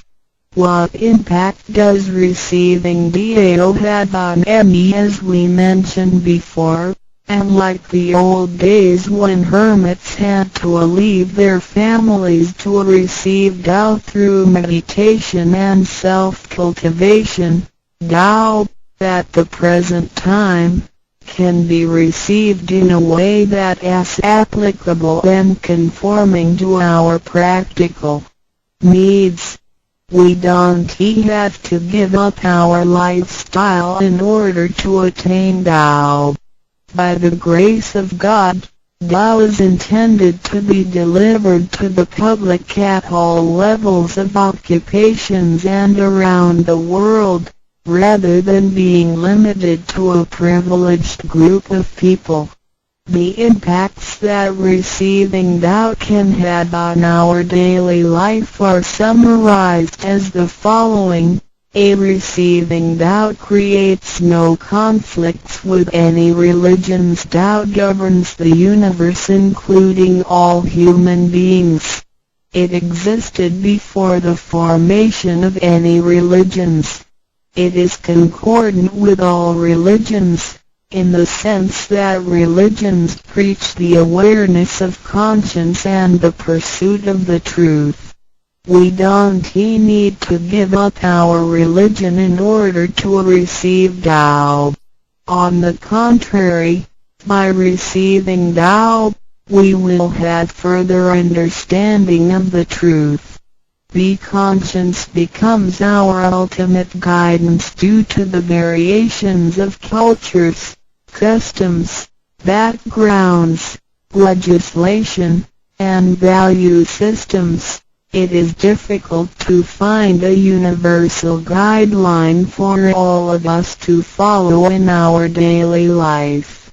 In receiving Tao, the main commandment is to act by our conscience, the true self, rather than by literature. We should be sensitive to the conscience, rather than be familiar with the laws. C. We will voluntarily keep the promise made while receiving Tao. Through receiving Tao, we are not offered conscience or true self, but merely the opening of the door to a wisdom and mercy. Therefore, we restore the heavenly principles inherent in us, and strengthen the power originating from our conscience. There is no external force that makes us keep the promises and commitments that we made when we received Tao. The only force comes from the guilty feelings that result from our misbehaviors, which reduces the mistakes we make. The practicing Tao can accommodate our worldly affairs. The fulfillment of practicing Tao and conscientious awareness does not have to be accomplished in a temple or church. It is not required to abandon worldly belongings or relationships in order to attain the ultimate truth. Each individual can still have his/her family, career, and schooling at the same time. As long as we keep in mind the basic guideline, we should have our practicing Tao and getting closer to our divine self. We will make a better world by improving ourselves first after we receive Tao. By realizing the true self and what we are, the feeling of joy comes to us. The improvements on the quality of our spiritual life will affect people surrounding us. By interacting and working together in Tao, we will make the world better with lower crime rate and less pollution. The wish of Maitreya will finally come true to turn the world into God's kingdom and make people all live in harmony. VII. What can attest the validity of Dao Tao, due to its completeness and generality, regulates the totality of all beings. Many people, after receiving Tao, with their wisdom, faith, and devotion, realize that Tao is the fundamental principle that governs all things. They comprehend the truth of the universe not only through literature, but also through daily living and nature. Their faith in Tao becomes strengthened and they move forward in their spiritual life. However, for people who haven't or just received Tao, Tao can be confirmed through revelations. Anyone who has received Tao with the front door open shall die peacefully. One proof of this is that for those who have received Tao and died, their bodies remain soft and their faces vivid. Since the soul leaves the body through the correct exit, the corpse can actually remain uncorroded for a few days. With the most advanced modern science and technology, it is still difficult to explain this phenomenon. However, it is a fact that cannot be denied. This has happened before in some religions, but very rarely. For people who have received Tao, this kind of testimony is ubiquitous, unless they have committed serious sins and corrupted their own mind. This can prove the soul has reached an ultimate harmony. Being the superintendent of the things on earth, human beings are nonetheless weak. Since birth, we are subject to unpredictable accidents and natural disasters. There have been many people who encountered danger, used the three treasures with faith, and got away from the danger or reduced the damage to the minimum. Testimonies of this kind are numerous. The above two mentioned are rarely heard of and difficult to believe, but they are the immediate security given by God once a person has received Tao. Thereafter, with each individual's faith, wisdom, and the accumulation of good deeds, one will come to know the truth more and more.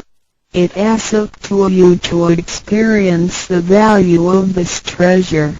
I hope you will have the opportunity to receive Tao, experience it in your life, achieve ultimate perfection, and realize eternity. The 3 Treasuries of Tao. 三宝心法主讲者5净妙翻译者 Mr. Jerome William McCarthy Index. 目录 Chapter 1 Why are they congratulating me on receiving the Tao? 第1章为什么他们恭喜我求得天道 Chapter 2 What is the Tao? 第2章什么是道 Chapter 3 What are the 3 treasures? 第3章何谓三宝 Chapter 4 Why do the introducer and the sponsor take an oath at the altar? 第4章为什么引宝要立愿 Chapter 5 Why I should take an oath before receiving the Tao? 第5章为什么要立求道愿 Chapter 6 How to save human beings. 第6章如何求度众生 Chapter 1 Why are they congratulating me on receiving the Tao? Ladies and gentlemen, I would like to extend my heartiest congratulations to you, for this is your most auspicious day. Today you have received the Tao, which is the ultimate aim of existence. All of the Buddhas and saints attained the Tao in the past, and, by transcending the limitations of birth and death, had become immortal. That which you have received today is the same Tao. Formerly, one who intended to receive the Tao had to abandon worldly possessions and enjoyments. If he was a king, he had to abandon his kingdom. If he was a high official, he had to resign his high position, leave his family and go to the remote mountains to seek a master who would transmit the Tao to him. After much suffering he would gradually perfect his conduct, purify his mind and heart, and perform many good deeds. For his sincerity, God would send Buddha to transmit the Tao to him. Under such conditions a person able to succeed was hard to find. During that period the Tao was secretly transmitted from one patriarch to another. 第1章为什么他们恭喜我求得天道？各位先生太太小姐，首先让我衷心地恭喜你们，因为今天是你们大喜的日子。今天你们得了道，道是至宝，道超出了一切。每一位古圣先贤佛祖皆于古代求得天道，故他们能超出生死之界限而永存。今天你们所得的道即同他们其时所得的道一样。在古时，人要得道必须弃他在世界上所拥有之一切与享受。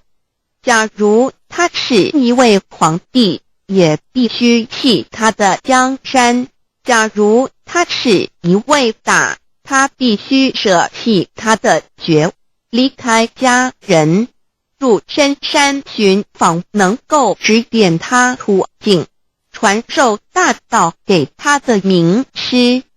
在他经历了千辛万苦之后，同时已将凡心修炼成佛心，并已达至圆满之行为，以及做了许多善事，在他至诚之下，终于感动上天之心，派仙佛来指点，传授大道给他。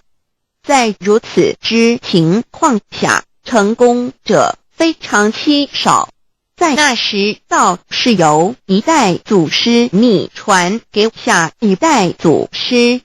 Today we need not go to the remote mountains in order to cultivate ourselves.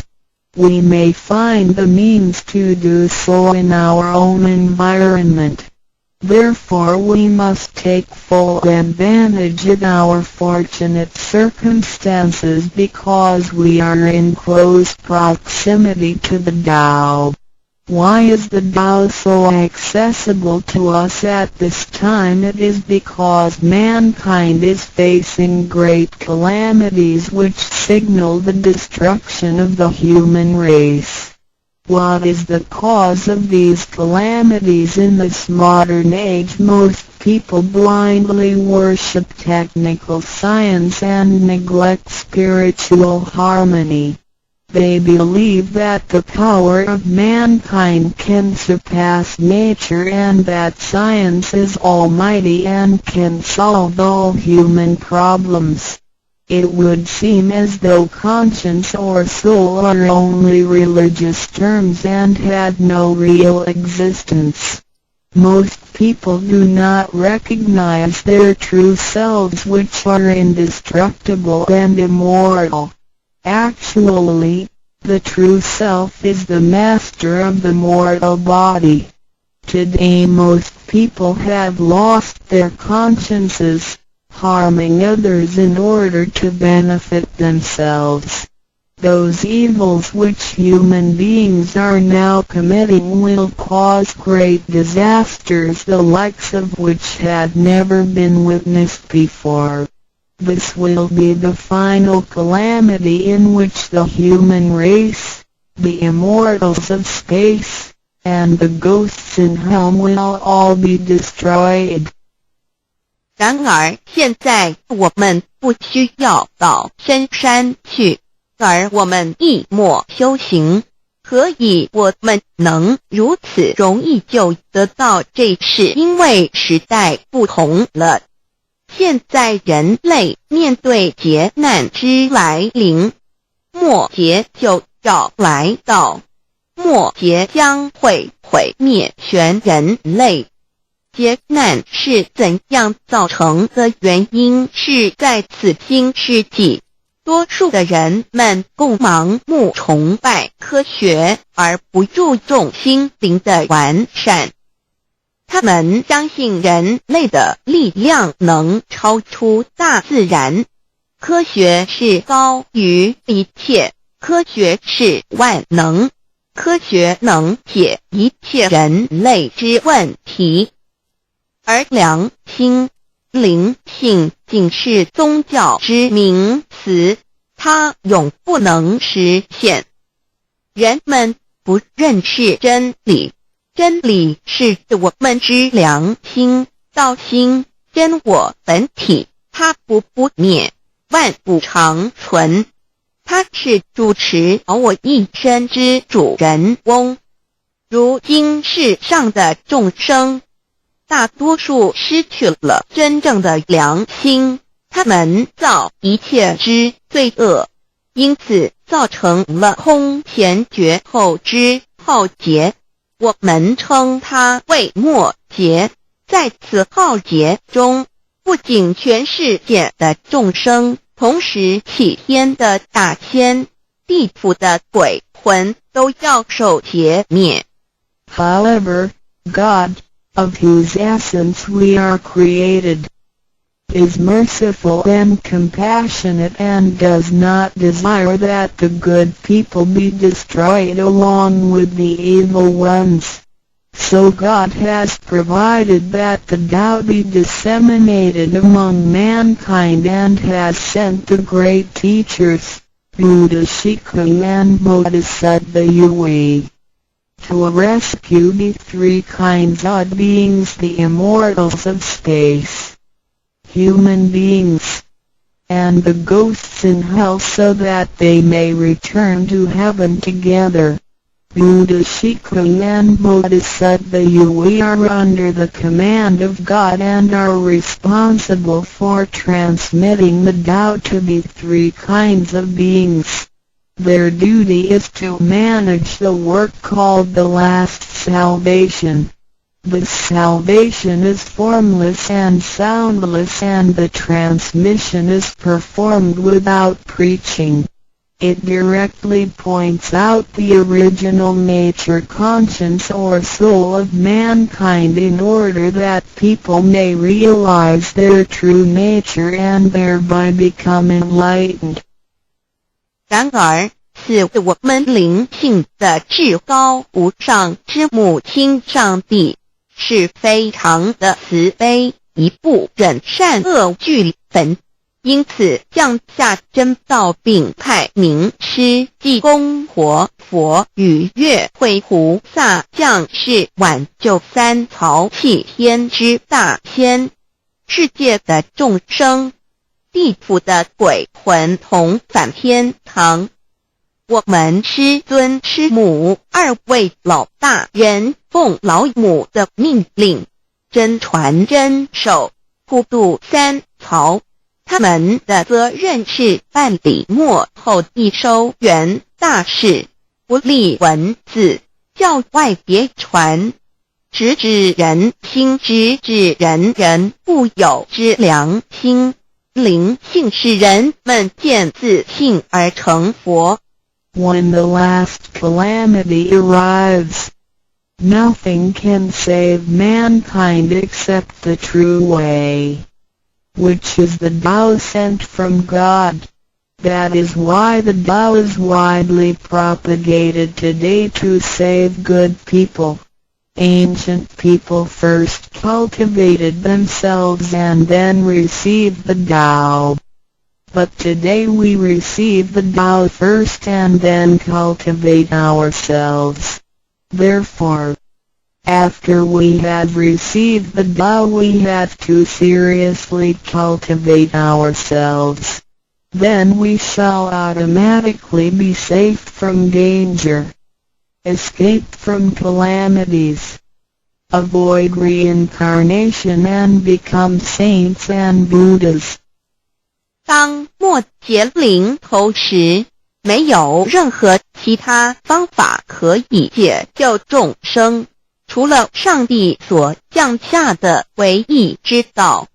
因此现在大道普渡善男信女。古人是先修后的，先修道然后才得道，现在我们是先的后修。因此得道以后，我们要真正修道，将来自然能逢凶化吉，躲劫彼难，超生了死，成圣成佛。Although it is easier for modern people to receive the Tao than it was for past generations, the ability to receive the Tao also depends on each person's condition and background. Today you receive the Tao because you had an affinity with our temple and you and your ancestors have performed many virtuous acts. Possibly you were cultivated in a religion in your previous lives. These conditions allow you to have an affinity for the Tao. Without this affinity you would never receive it. 虽然今人比古人更易得道，然而亦是各凭各之，根基缘分。今天你们得道皆因与佛有缘，前世有行善积德，祖先有德。也许前世有修过武打宗教或其他宗教，因此使你们今天有缘得道，否则将永不能得到。Chapter 2 What is the Tao? Ladies and gentlemen, you have received the Tao today. But what did you actually receive? What is the Tao? The Tao is the source of everything. Tao is the creator and master of the universe. Tao is God, the supreme power. Before the earth and sky existed, Before the creation of the universe, the Tao existed. After the universe is annihilated and nothing remains, the Tao will continue to exist and to create and control a new universe. The Tao is limitless, invisible and formless. It cannot be seen, heard, smelled or touched and is beyond the power of human comprehension. Tao activates everything. Yet we cannot see its action. It works without effort, yet nothing left undone.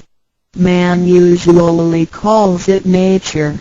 Nothing can exist without the Tao because everything depends on it. Tao is God and our soul issues from God's essence. We are God's children. 第2章蛇魔是道，各位今天已经得到究竟的是蛇魔，蛇魔是道，道是天地人万物之母，道是宇宙之本源，创造者亦即主宰者。道上帝，道至尊至贵之神。当天地还未生之前，一切都未有之前，道已先存在的。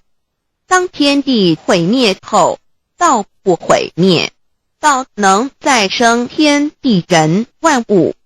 天地人万物生成了，道其中主宰。道非常奥妙，道无形无相，视而不见，听而不闻，不可嗅，不可捉摸。道超出了人们的想象力而不思议，亦不可言说，一切皆是道所为。然而我见不到道的动作，道是无为而为的，然一切莫不是道所为。人们常称它为自然。假若无道，任何一物不能存在，因为一切都依靠道而的存。道上帝，我们之灵性是上帝所赐，我们是上帝之儿女，上帝是我们之天。When we speak of the creator of the universe, we call it Tao. When we speak of the ruler of everything, we call it natural law. When we speak of the animating and controlling principle of our being, we call it soul or conscience. When we speak of the creator of our soul, we refer to the Heavenly Mother. In Chinese she is called Lao Mu. All of the above are one and the same. 当我们从它作为宇宙之本源而言，称它为道；在它作为一切之主宰而言，我们称它为理。当它在我们体内，使我们生存并支配肉体时，我们称它为灵性或良心，因为它赋予我们本性。我们称它为老，这些名称虽异而其意相同，皆指同一物而言。Now, what you have actually received is the Tao. Tao is everybody's true self. Today you have been initiated by the teacher and the door of your mind has been opened. Now you are able to understand that the body is not your true self. The body is controlled by the Tao within you. 现在你们得的就是道，道是每一个人的真我。今天你们已得名师指点，开了心窍。现在你认识了肉体并非真正的你，而灵性才是真正的你，那位无形无相的然而在支配你的身体的灵性，才是真正的你自己。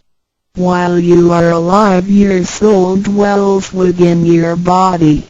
As soon as the soul leaves your body, you are dead. Your soul is from God, but your physical body is from your parents. You already had the Tao within you yet did not realize it.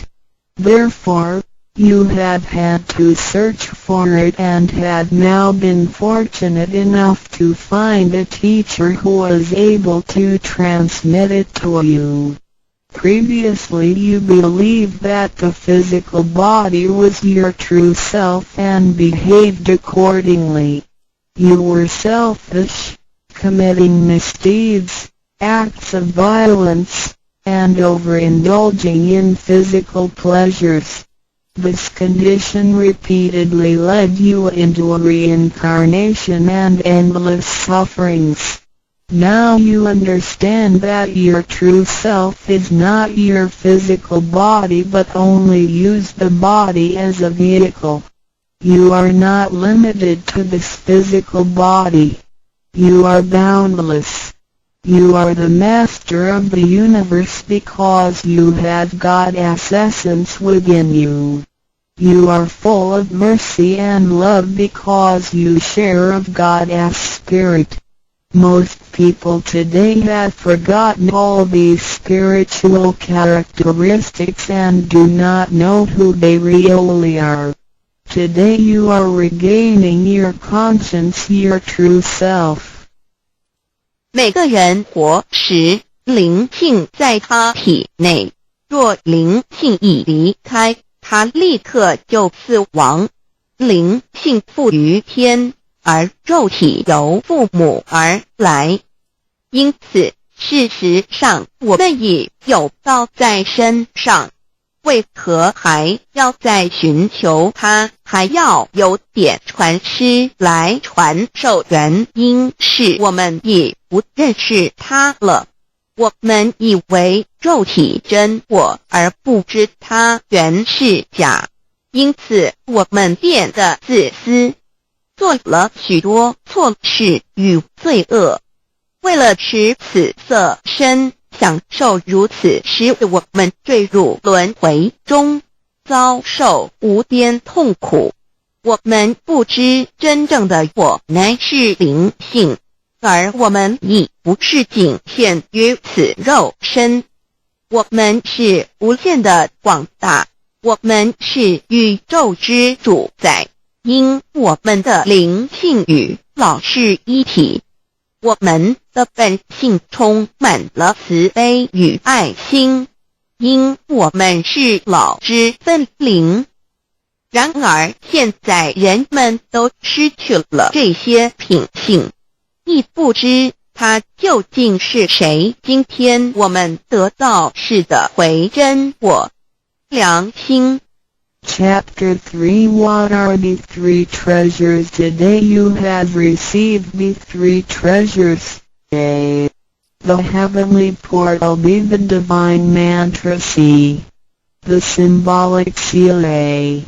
The first treasure, the heavenly portal. The point where the teacher placed his finger upon your face during the ceremony is called the heavenly portal. It is the abode of your true self and can be described in different ways, such as 1. Original nature. This is the true self, soul, or conscience which is eternal and indestructible. 2. The portal of birth and death. The heavenly portal is the door by which our original nature enters and leaves our body. Confucius asked, who can leave the house without using the door? Why do people not follow this way? 3. The way to heaven. A Buddhist sutra says, heaven is 108,000 miles away.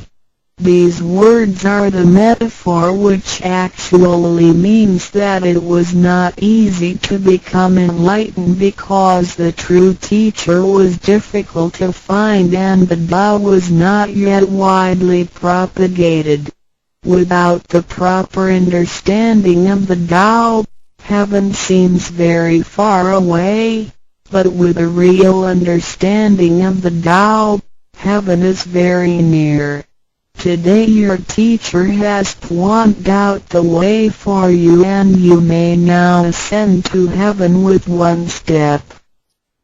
第3章何谓三宝经天你们所得之至宝，亦可称为三宝一玄观二口诀三合同。一第一宝玄观，玄观玄妙莫测之门。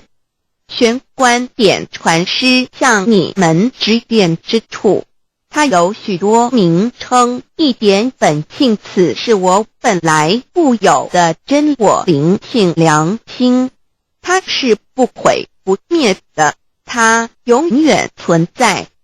二点生死之门户，玄观是灵性出入身体之门户。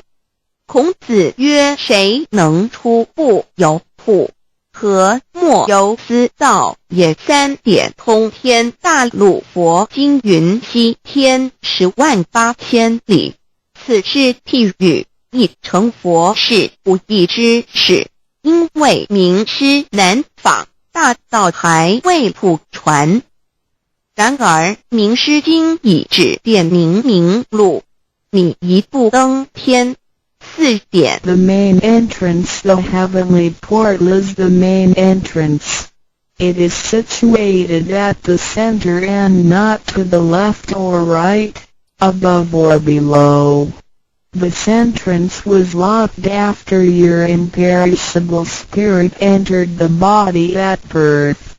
If the heavenly portal is not unlocked by your teacher, your true self is not able to leave the body by the main entrance at the time of death. Instead, it will have to leave by one of the side gates: A. The eyes, B. The ears, C. The mouth, D. The nose, E. The navel, F. The vertex. If your spirit leaves from the ears, it is reborn as a viviparous animal, such as a horse, pig, cow, sheep, etc. B. Eyes. It is reborn as an oviparous bird.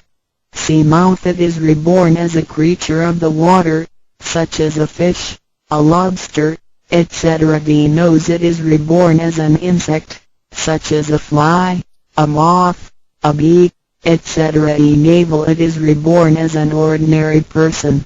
F. Vertex. It is reborn as a wealthy and powerful person. 4.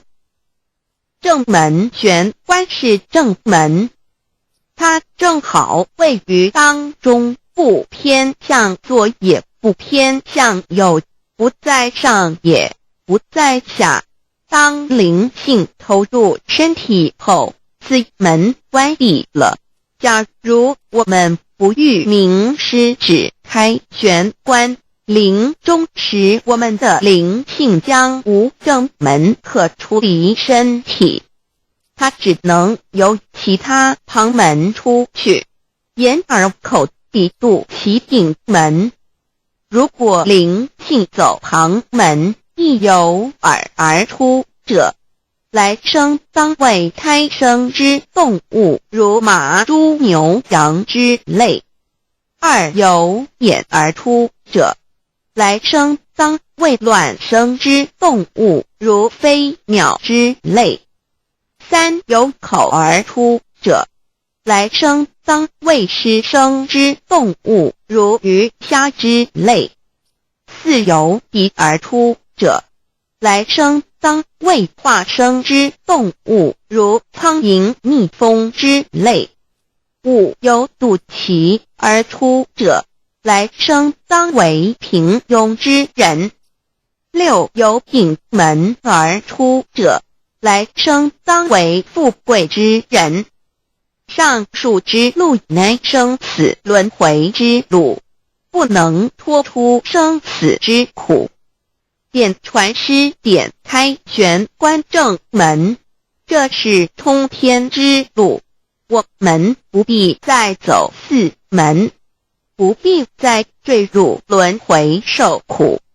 但是我们必须要真修，否则玄关虽开，我们的灵性仍不能返天，因我们还是充满罪恶，灵性为罪恶所是不能自由从正门而出的。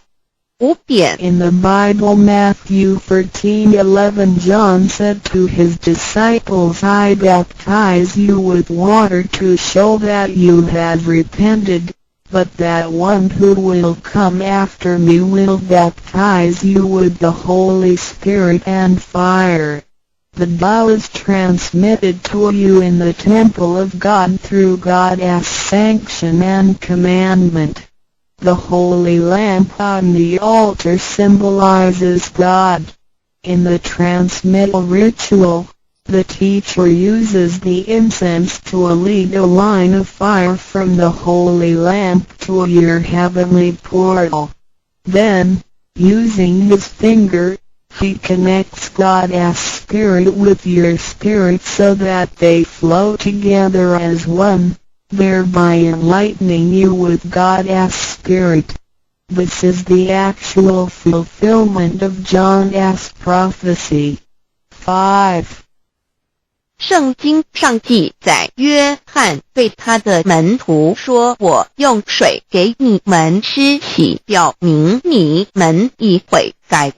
然而在我之后的将用圣灵与火给你们施洗。请记忆，你们是在上帝的宫殿里得到，因为我们有上帝的天命。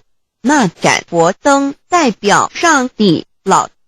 在点道之仪式中，你们已见到点传师以相助从佛灯引来一条经指向你们的玄关，然后借点传师的手指点在你们的玄关之时，上帝一一的圣灵已点开了你们的心窍，照破了黑暗。现在你们可见到约翰之预言已经实现在你们身上。6点 Sakyamuni Buddha said, I have the great Dharma which is hidden in the eyes. This indicates the location of the heavenly portal. 6. 释迦牟尼佛云无有正法掩藏此语，暗示玄关之地。Be the second treasure, the divine mantra 1. You have now been given the divine mantra. It is very important to remember it as it will save your life. It is only to be used in extremely dangerous situations.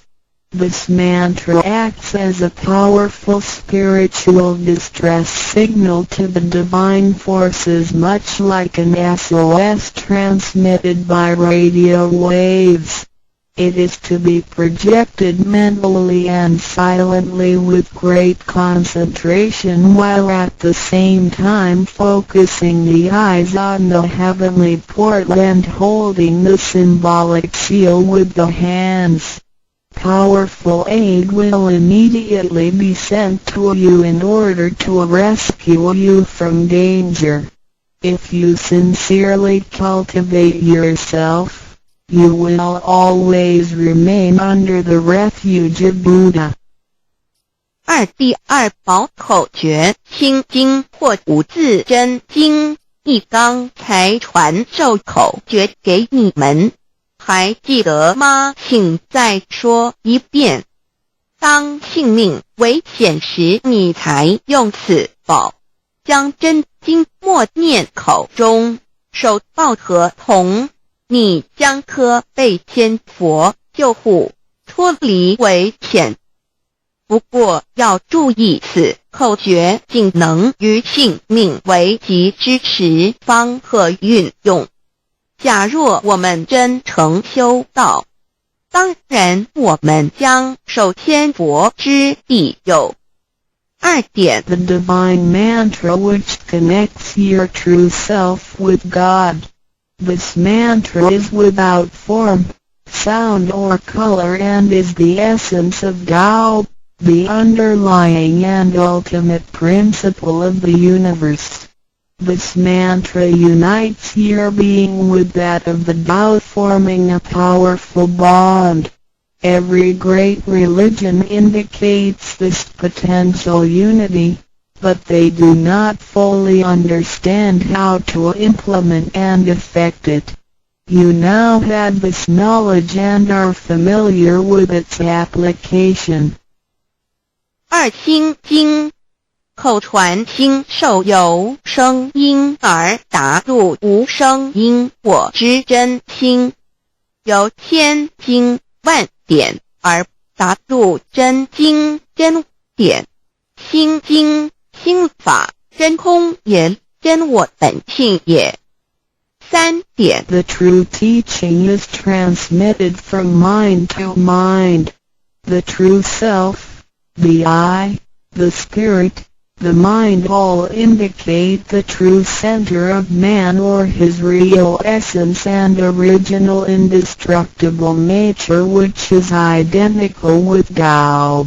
The human being is a microcosm, sharing all the attributes of the macrocosm. Since he is essentially divine, man only needs to understand the nature of reality and align himself with it. The more pure and refined his nature, the more conscious he becomes of his relationship with the Tao. When he realizes that he is one with the Tao, he has become fully enlightened. 3以心传心口传心手，以老之心传于众生之真心，此者老的分灵之心也。C. The third treasure, the symbolic seal 1. In Chinese, Pa means to combine and Tun means all together. The symbolic seal, which is formed by the two hands joined together, is the golden seal, which is formed by the two hands joined together, is the golden seal which unites us with God. It is like a contract or mutual agreement, which is the actual meaning of Hatun between you and your Heavenly Mother. It acts as a signal, password, or passport. It is a spiritual instrument of identification, as well as symbol with many ramifications. 2. When you hold the symbolic seal, you are united with God. 3. The left hand is good, so it is placed on the outside, covering the right hand. The right hand is often used for evil purposes, such as beating and killing. The right hand is placed on the inside because of its evil propensities and is shielded by the left hand. Together the hands hold the word child, which is formed by the two thumbs in proximity, symbolizing the Chinese word hai, which means child. This hand symbol acts as a direct signal to God. It serves to mobilize heavenly protection and causes the user to escape from any impending calamity. 4. Let us quote some words from the Bible. Matthew 19:13-15. Some people brought children to Jesus for him to place his hands on and to pray for them, but the disciples scolded the people. Jesus said, "Let the children come to me and do not stop them, because the kingdom of heaven belongs to them. He placed his hands on them and then went away. This event illustrates the power and significance of the symbolic seal. At that time Jesus placed his hands on the children's heads and explained that this is the way to God's kingdom.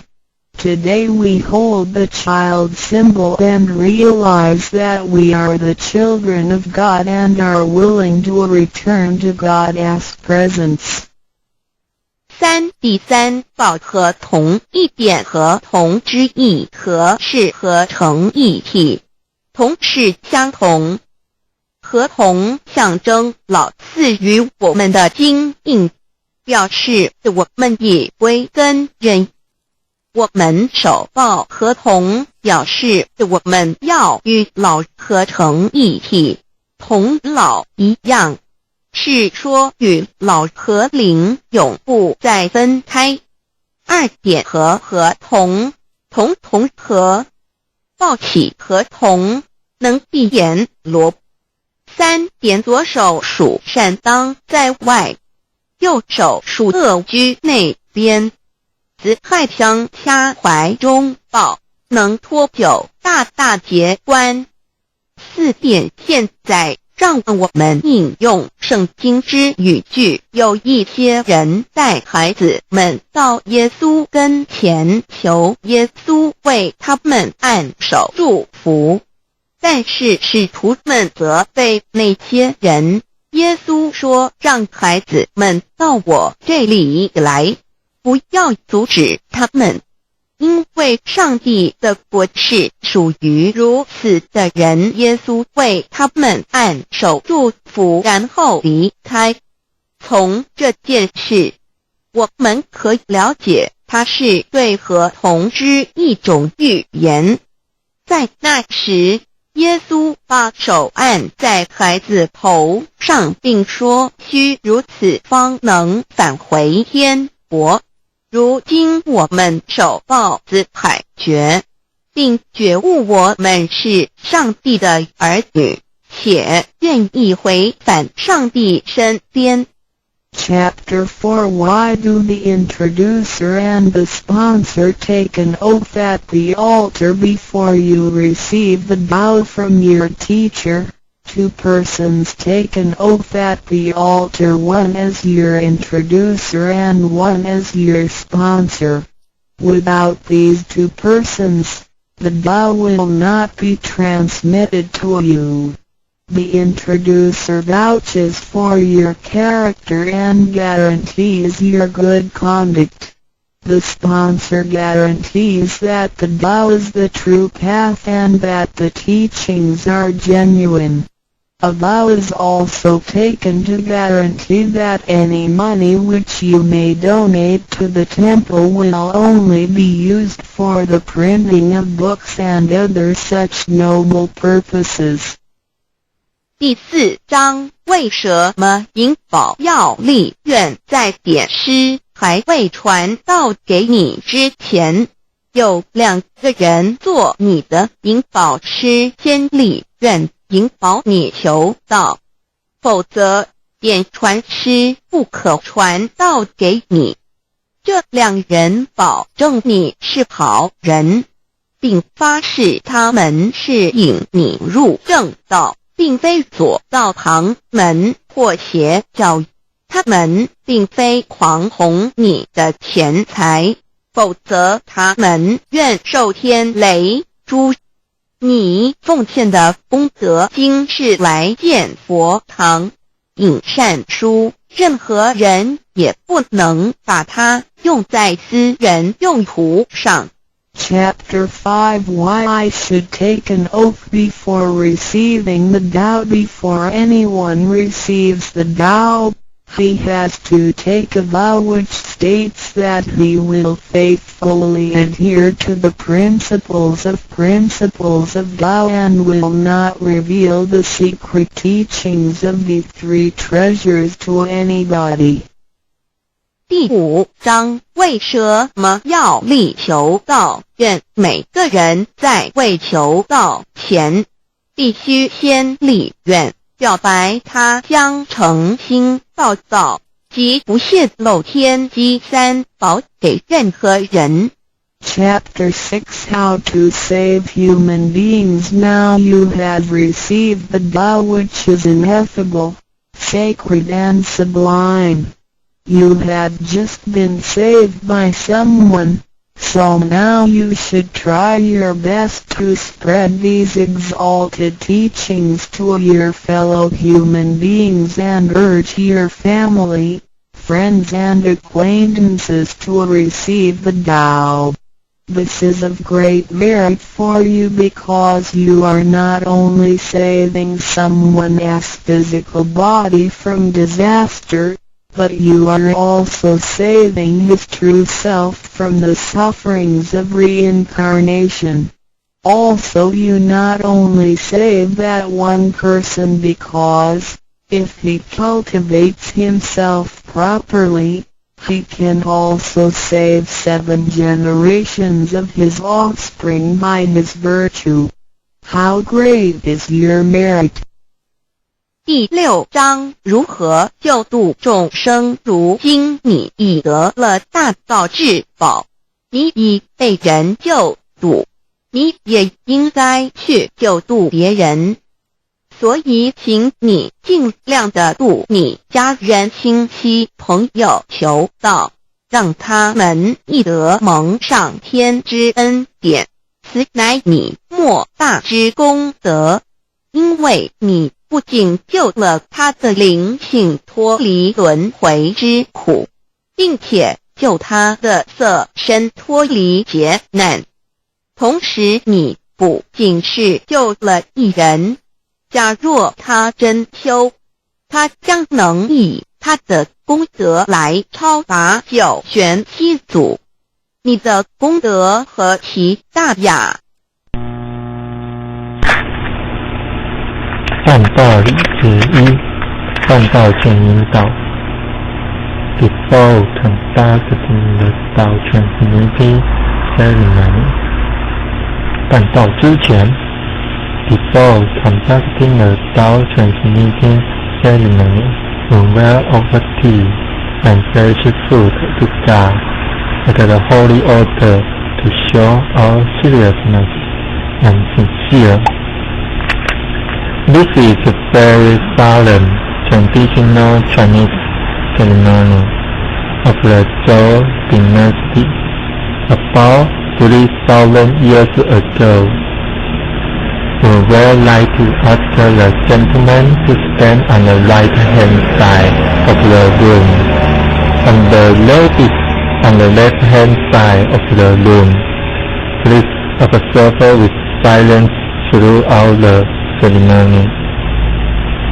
Please also ensure that your wearing is neat and tidy, and make sure that all buttons are secured in place. Thank you.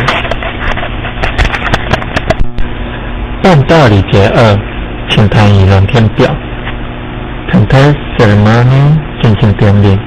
The master is now completing the ceremony.This ceremony is to invite the grace of God, the Buddha angels, to come to this holy altar. During this ceremony, all the Buddha and angels has come to protect this holy altar. The Buddha and angels protect this holy altar so that the Master can transmit the Tao to us.Book of Life 龙天表 The Master is reading the Ascended Statement. This is to present our thankfulness toward the God, Heavenly Mother. To report the Heavenly Mother that you are willing to receive the device, treasure, Tao.When your names are reported on the Book of Life, that means your names are deleted from the hell and registered in the heaven. After your death, the Buddha and angels will not bring your spirit to the hell, but to heaven. 办道理解3，领导礼拜与答话。Guiding praying， 引导礼拜。Please come up here and kneel down on the cushion. Yes. Please focus your sight on the middle line. Please focus your attention on the middle line. Take 3 incense with both hands. Make a bow. Take 1 piece of incense and put it in the center of the urn. Please use your left hand. Make another bow. Take another piece of incense and put it at the right side of the urn. Make the last piece of incense and put it at the left side of the urn. Please bend down and pray. Times. First prayer, second prayer, third prayer. 亦可用 take. 1, 2, 3, 4. Put your left hand on the top and cover your right hand and place your both hands on your chest. When you pray, please pray like this on the cushion. Take. Please stand up. Please follow my action. Do not worry and take it easy. If you cannot follow me, please tell me, and I will do it again for you. Guiding answering. 引导答话。When you hear your name, please say yes or here. If your name is not correctly called, please tell us at once. If you cannot follow me, please tell me, and I will say it again for you. 按道理解释，因导师介绍与历练。Introducer and guarantor. 隐私与导师。Introducer is the person who brought us or introduced us to the knowledge of Tao. The introducer tells you that the Tao is not a purpose religious state. Issue does not make any money or benefit from such introduction.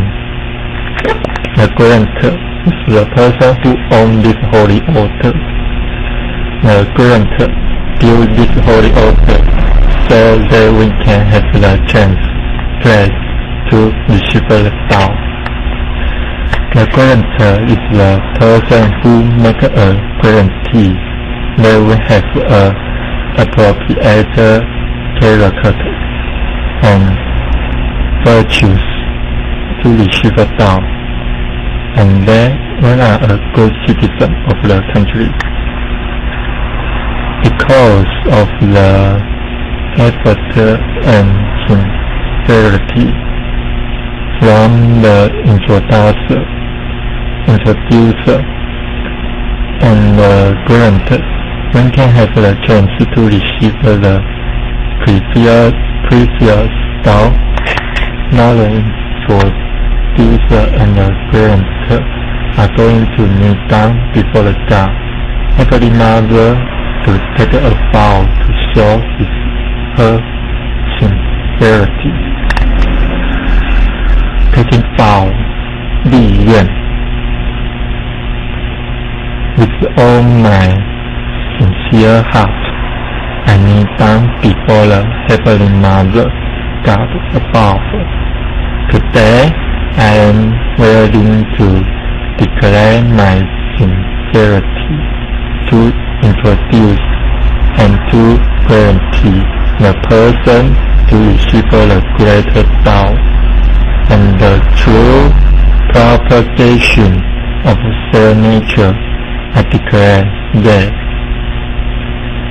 if this is a purpose, religious faith, if I guide this person to a wrong direction, if I get any money from this introduction, if the person I introduce is not with the appropriate character and virtues, I am willing to be punished by heaven, God above. This is a very solemn and serious oath vow.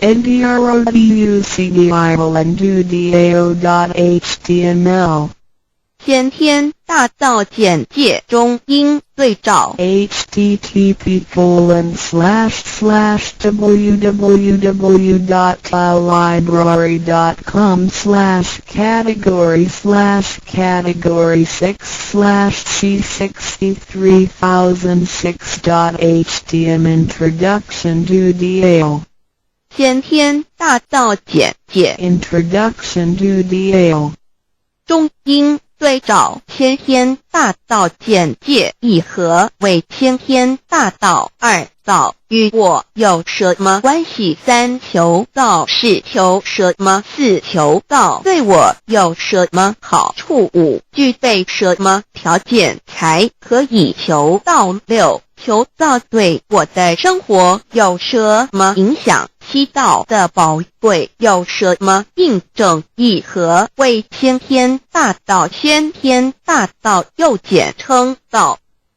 我们若仔细地去观察，心窍开悟之后，就可发觉宇宙间森罗万象皆是杂而有序，而自然界万事万物的运转也都有一定的法则。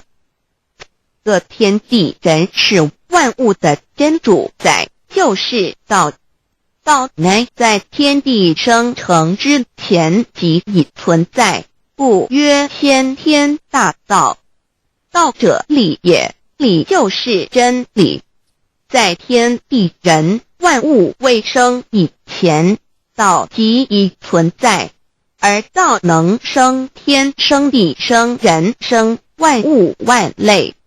在天地人万物毁灭之后，道不会毁灭。道因为无去无来，不生不灭，乃代表着宇宙间亘古不变的真理。道的本体，也就是宇宙自然的本体。在混沌未判之初，宇宙间只是一团灵妙理，无天无地无人，也没有语言和文字，所以我们实无法以任何语言、文字或思虑来形容它。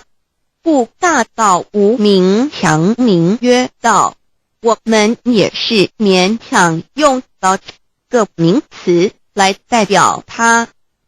在天地万物生成之后，早就能贯穿于宇宙万事万物之中，使一切的自然现象均能呈现和谐有条不紊的运转。这就是道的妙用。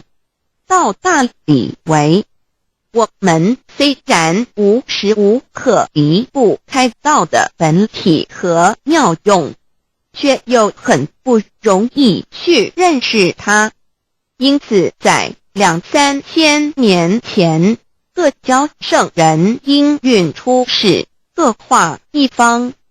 针对当时天时地利及众生的根器，留下千经万典，传下诸多去恶从善的修持法门，同时也让芸芸众生认识了冥冥中宇宙万事万物均有一个真正的主宰，或称为上帝，或称为造化，或称为天主。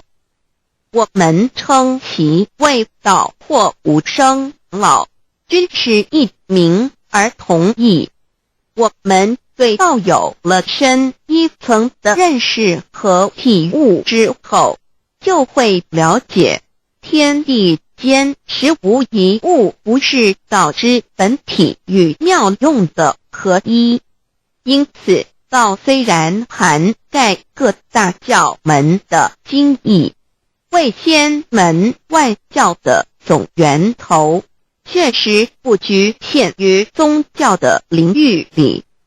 而上帝或老也不只代表着一切宗教的最高信仰中心，更是天地万事万物万类的根本源头与最高主宰，及宇宙间永恒不变的真理之道。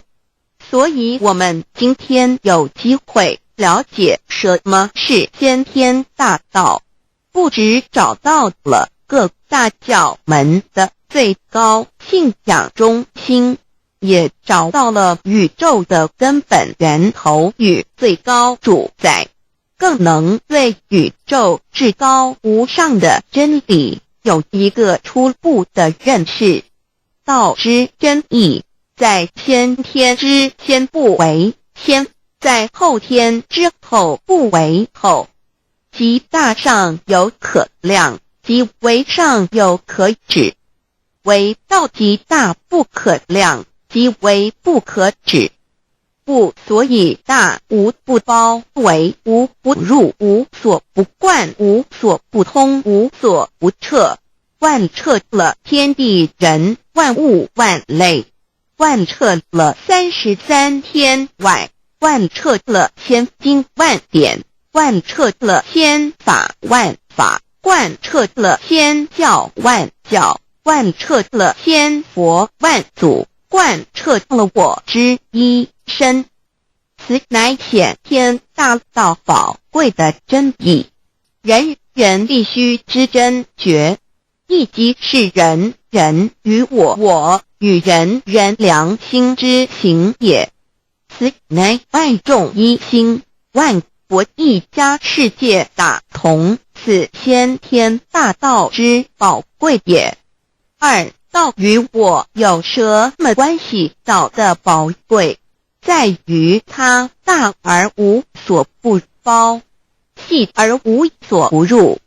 天地生成之后，道贯穿于天地万物万类，使得日月星辰之运转各有其时，4时之交替，万物之消长各有其序。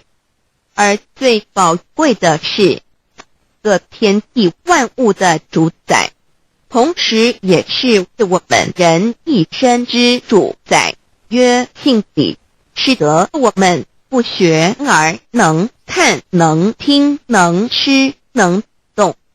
因此我们不只要探求天地间的治理，更要回头认识我们身上固有的真理。不，先天大道即是性理真传。道的宝贵并不在于它有什么神秘稀有或特殊之处，而是在于它平时，但我们却时时刻刻离不开它的本体与妙用。我们反观一下自身，就会发觉我们身体的结构是非常精密和奥妙的。我们轻轻地握一下手，就算是这么简单的一个动作，其中所牵涉到的所有关节物理作用、能量、化学反应、神经系统资料讯息之传输及脑部分析、判断和命令之下达，以目前全世界的科技知识和文明水准，也无法一一表达出来。但是我们做出个动作的能力，却完全不因个人知道上了程度的差异而有任何影响。无论是学识多丰富的学者，或是目不识丁贩夫走卒，无论是成人，或是刚出生不久的婴儿，都可以轻而易举地做出的动作。人人与生俱来，不学而知，不学而能，无增无减的良知良能，就是主宰我们一生的道。我们有学习而得到的知识和才能，有忘记的时候，有疏远的时候，而道的本体和妙用，不用学习，不用思考，大而能主宰宇宙的运作消长，小而能主宰我们一生之视听言动。我们有而不知其有，用而不知其用，却又无时无刻不能缺少它的不增不减，本自具足一切我们身上固有的道，因为就在我们身上，又称作自性老。我们了解了个主宰天地万物的道，在我们身上就有，它的作用不应受到我们赞美或否认而有任何增减。无论种族、肤色、国籍、宗教、信仰或贫贱富贵，均无分无别。因此，我们能求得先天大道，不只找到了宇宙的根本源头，也找到了不生不灭的真我。不只认识了宇宙，也认识了我一生的真正主宰。不只追求到了宇宙之治理，也找回了我身上本有的真理与良知良能。先天大道的根源是在我身上，原来固有的是我由先天带来的良知良能，即是我的良心。我的良心即是天心，天心即是道心，此心无形无相，即是真空。真空之妙，空而不空，空中妙有。妙有者，生天生地生人生万物万类之大本也。妙用者，万灵真在也，主宰天地人万物万类之真主宰，亦即是主宰我之一身。故曰道在无身，一切万能。道离无身，此身在无一能。先天大道如此宝贵，乃人人必须追求之道也。三求道是求什么？静心观察我们所存在的这个宇宙，我们往往会赞造物主的神奇。自然界每一刻皆有无数的事物在同时运转，而其整体却又是那么协调。我们身上的这个真理不也是一样吗？每一分一秒，我们身上皆有无数的生化反应、物理作用等同时发生。道的妙用分布在我们身上，不用学习，不用思考，其作用虽成千上万，合起来却只有一个自我，一切有条不紊，自然而成。道在无声，运用自如，在眼能视，在耳能听，在口能言，在鼻能闻香臭，在身能运用行动做事，此即道在我身之妙用。所以我们了解了道不只主宰着天地万物，更主宰我们一身。宇宙根本源头最高主宰与我一身主宰，并非二也。道的本体无形无相，我们肉眼看不到它，手也摸不到它，但它却无时无刻不在发挥其妙用，更进而随着天时及环境而发展出语言文字经典及造福人类的文明，此即是我们良知良能之作用。一般人不了解道在于我们自身的本体和妙用，只模糊意识到它的存在，便以灵魂代表它，我们称其为自性老。因其没有生灭，也不会毁坏，我们也称其为真我。此真我乃是最富足、最圆满、最光明、最完美、永恒不朽的。现在我们来生一看，看得见摸得着有形有相的肉体，能不能代表我把一个人生命中不同阶段的照片拿来比较，我们就可发觉面貌是无时无刻不在变化的。我们一般均习惯以相貌认人，但相貌却不是永恒的。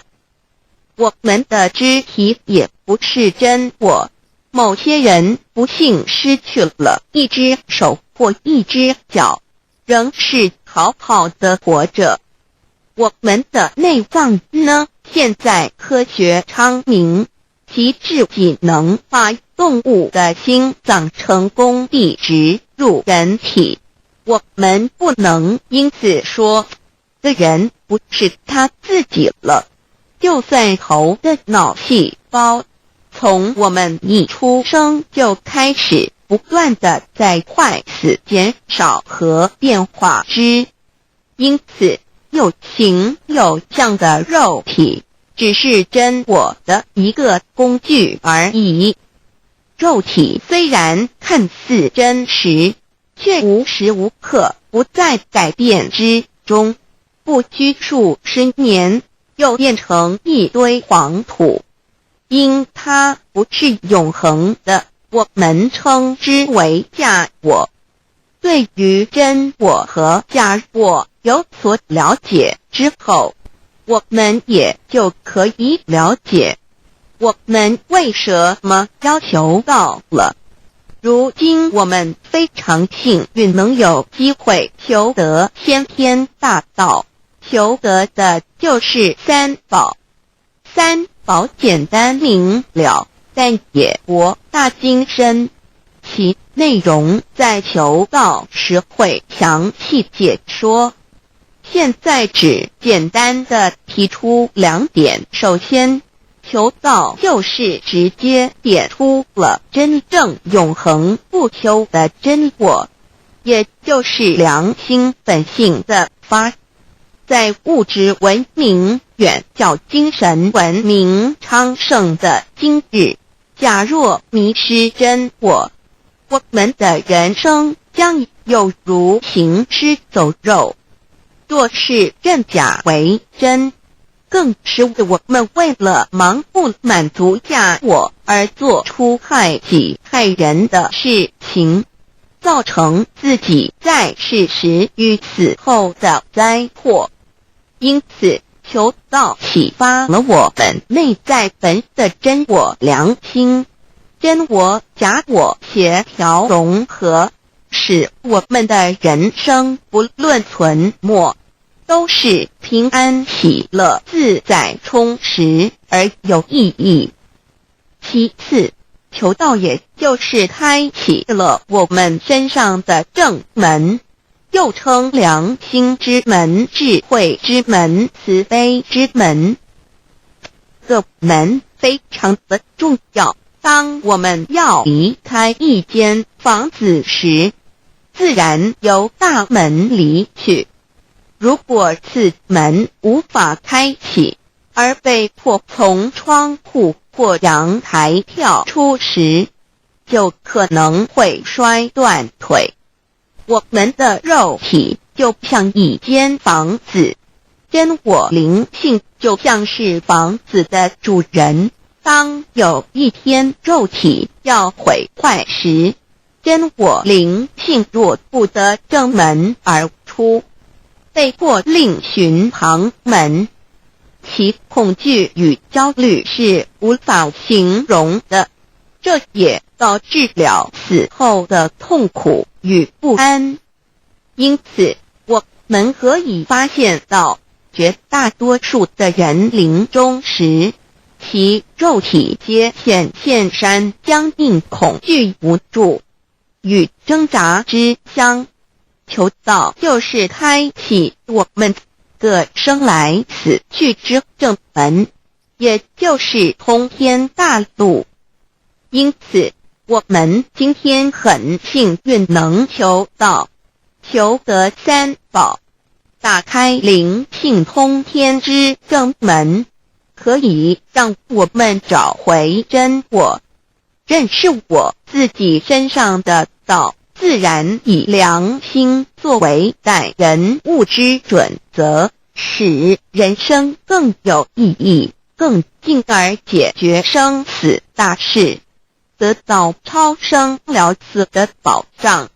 100年之后，回到我们的来部家乡。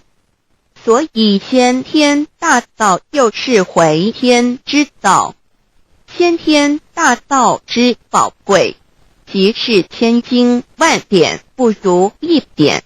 此典打开玄关正门佛门，天堂大路一步直超级的永生之道。此典宝贵，超佛越祖，超经越典，超越天地。得到这一点宝贵，它是诸经之师，诸法之王，诸佛之天地之故曰超生了死级的永生，不毁不灭之先天大道也。此乃即是人人原来固有的，必须返回天之道也。四求道对我有什么好处？我们今天很高兴能有这个机缘求道，能够开启良心之门、智慧之门、通天之正门，这是第一步。这宝贵的道还能带给我们终生受用不尽的福之益，离苦的乐。人生在世，遭受种种之苦恼，就其根源皆起因于迷失了真我。求道首先就是让我们认识人人身上固有的道，找回我们本有至真至善至美具足圆满永恒不朽的真我，在日常言行之中发挥真我，使我们一举一动皆能合于理，止于至善，自然不会受周遭的人事物所左右，我们的心也就不会患得患失。心为一身之主，我们既然在心境上有所提升，自然不会与邪恶之事相感应，则不相随心转，还可以改变命运，趋吉避凶，朝向光明，使我们得到真正的喜悦，逍遥自在。二多地南自有人类文明以来，道的真义便代代单传独授，其没落贯穿了早期的主要文明，如中国、印度等。奈何近百年来人类受物欲所逼，在空前繁荣的物质文明中逐渐迷昧了良心，甚至竟将制造威力极大的杀人武器。回顾数千年人类历史，在近代短短数十年间，便发生了2次世界大战，无数挑战，伤亡无数。滥用科技文明，同时也损害了自然环境，造成大气臭氧层之破坏，全球性气候的改变，人心之变，干造了天灾人祸连连。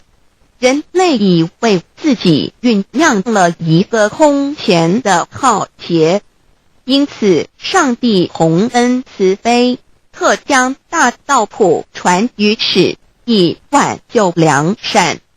求道以后，我们时刻存着道心，以良心待人处事。当遇有人力不可挽救的灾祸时，只要诚心使用3宝，必能灾必劫，逢凶化吉。此事验证甚多，不胜枚举。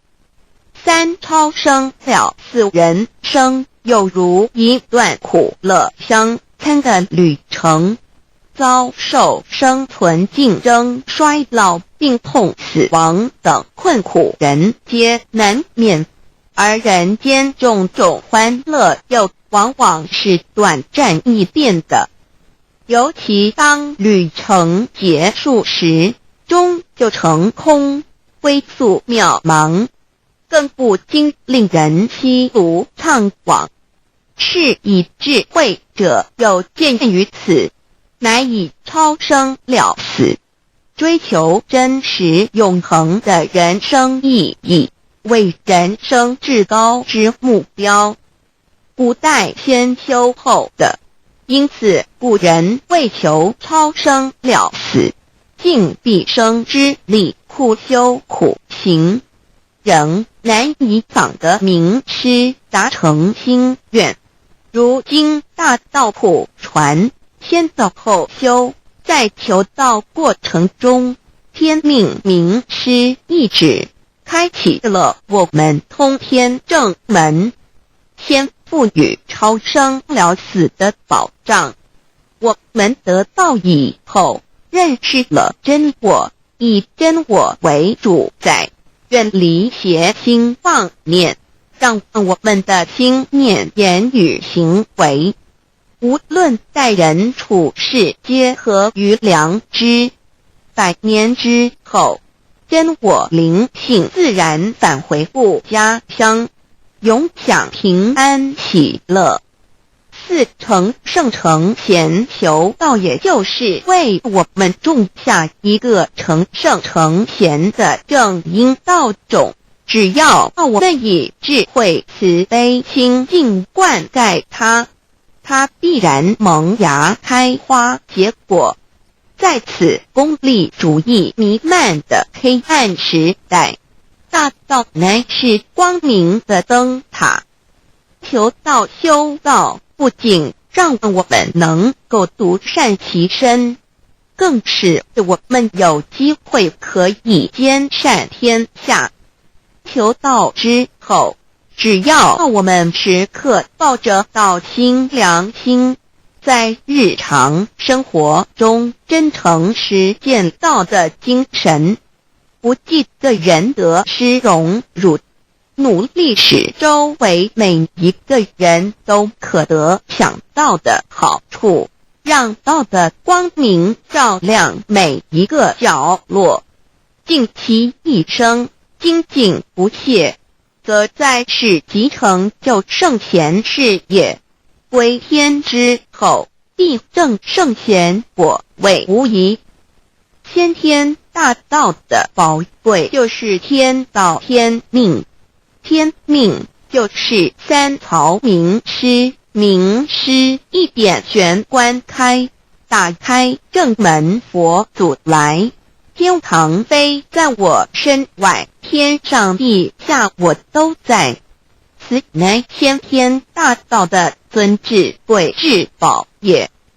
先天大道天命宝贵，三曹名师这一点妙至极意，非是在言语文字相声音可得，非是在千经万典上的，非是在讲经说法上的，非是在是智辩聪上的，非是在博学才能上的，非是在才高八斗上的，以上皆是生死法对待法，非是超生了死脱对待了生死之法也。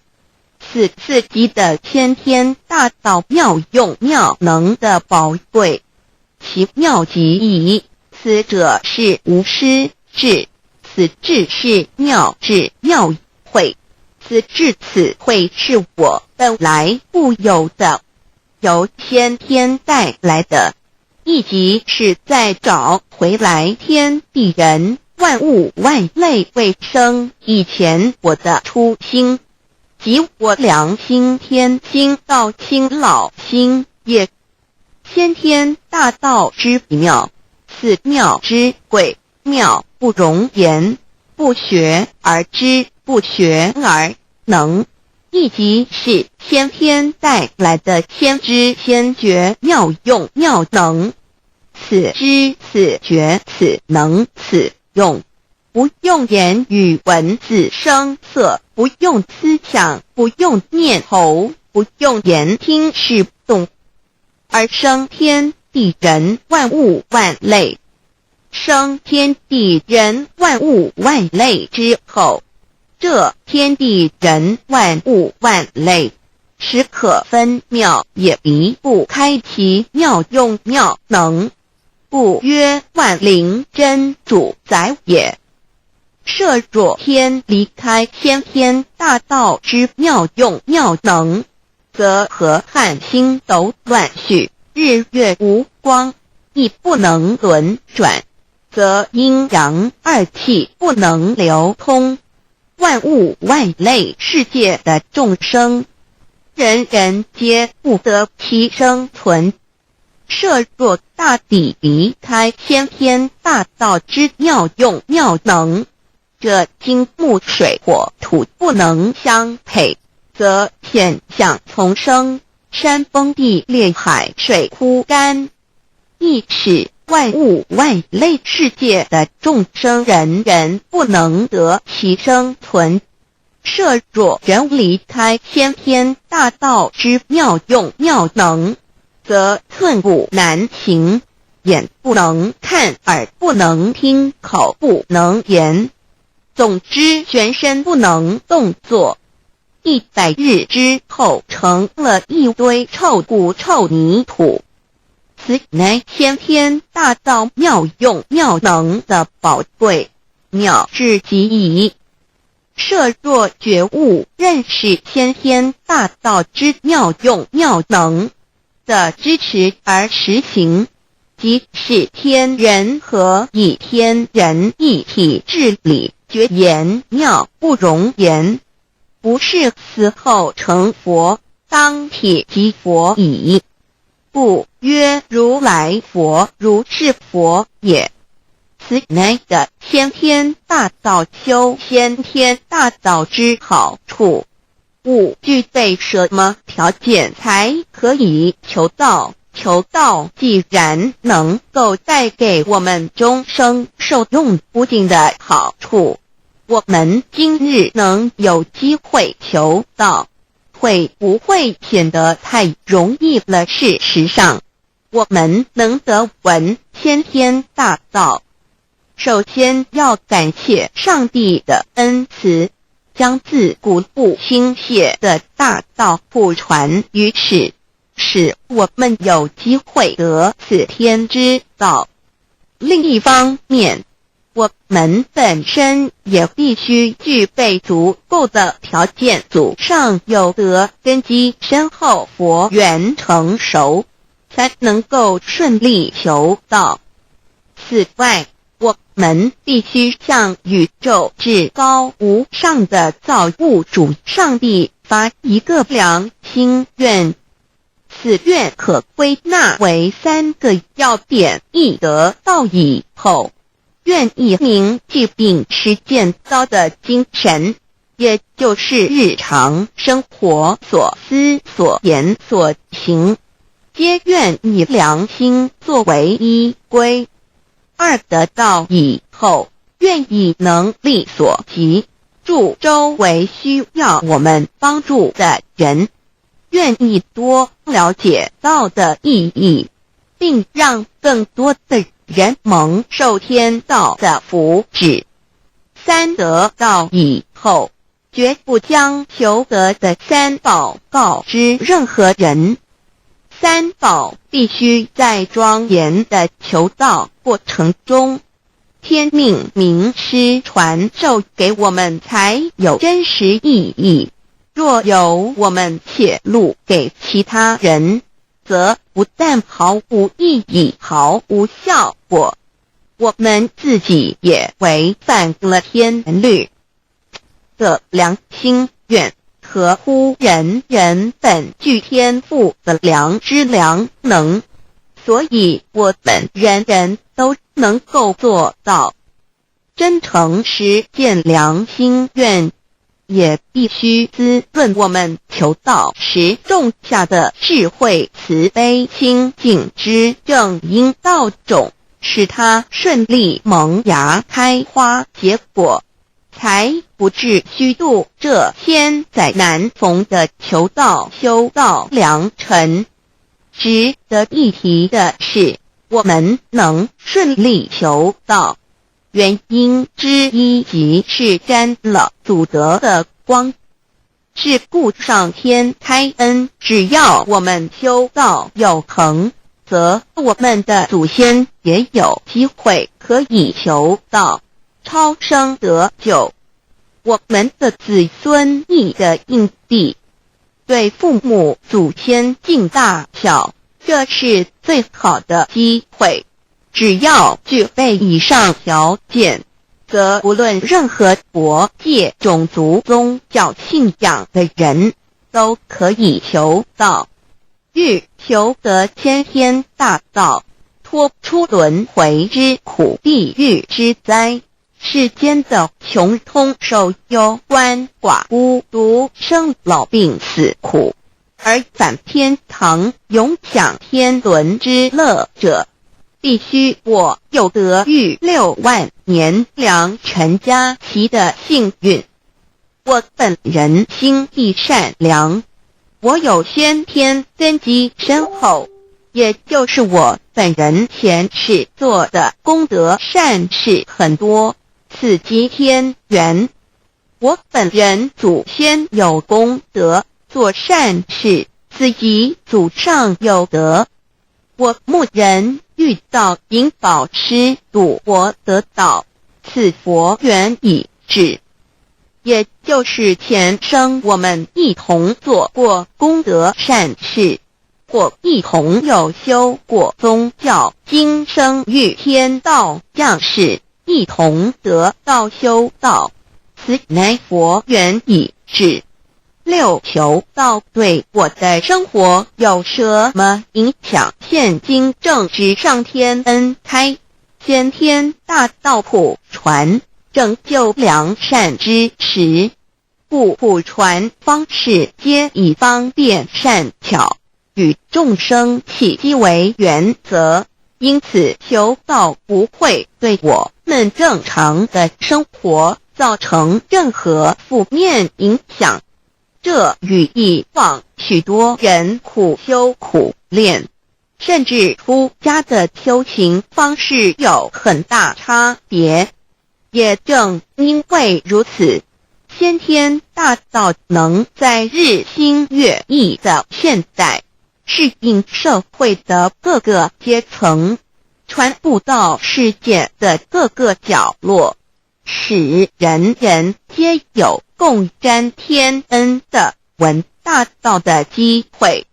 关于求道对生活有什么影响，我们就以下几点来看。一、与任何宗教没有冲突，道代表着天地万物及我们一生之最高主宰与真理。不止在各大门创始之前，甚至在天地未生以前，道就已经存在了。因此，任何教门，只要其教义是追求真理及实践良心，就不会与道有任何冲突。事实上，不止宗教，只要我们以探求真理的角度去观察，则自然界万事万物皆能与道吻合与印证。若我们原有某种宗教信仰，求道将不会造成任何抵触，也不会使我们背弃原有的信仰，反而让我们对真理的探求有更深一层的体认。二、以良心经为最高规戒每一个人生活环境中的文化习俗、时代背景、法律条文及价值观念都不完全相同，因此没有任何一个具体的规戒或条文能够适用于所有的人。所以求道后的规戒着重在我们每个人真我良心之实践，由真我良心主宰自己，而不是在经典之背诵上及律法之钻研上下功夫。三、不照良心愿行。有和后果很重要的一点，求道并非从外在加给我们良心与真理，而是借着开启我们智慧慈悲之门，找回我们身上固有的真理，让天理良心自然流露。因此求道后，所有真修实行之人皆是自动自发的。是不，求道后，若我们不照良心愿而行，并非将出现任何外力来强制我们遵行此愿，而是将受到自己良心的谴责，由真我良心督促自己，而自然改过向善。四、圣凡间修真我之实践，并不局限于教堂或寺庙之中。因此，现今大道普传，并不要我们家舍业到深山古寺之中修炼，而是在不影响家庭、工作、学业之正常情况下圣凡间修。在日常生活中，时时刻刻一言一行，皆能以天理良心为依归，就是真我之实践。务由提升自己而兼善天下，求道后会使我们生活更充实，心灵更和谐。而更重要的是，我们每一个人尽一己之力，且自身之提升，影响周遭之人事物，继而汇成一股力量，在这举世天理良心日趋沦丧之潮流中，匡正人心，力挽狂澜。如此必能早日实现先天大道普传之宗旨及弥勒佛的原慈大愿，化污浊的人间为人间净土，化纷乱的世界为世间天国。七道的宝贵有什么印证到是宇宙的至高真理？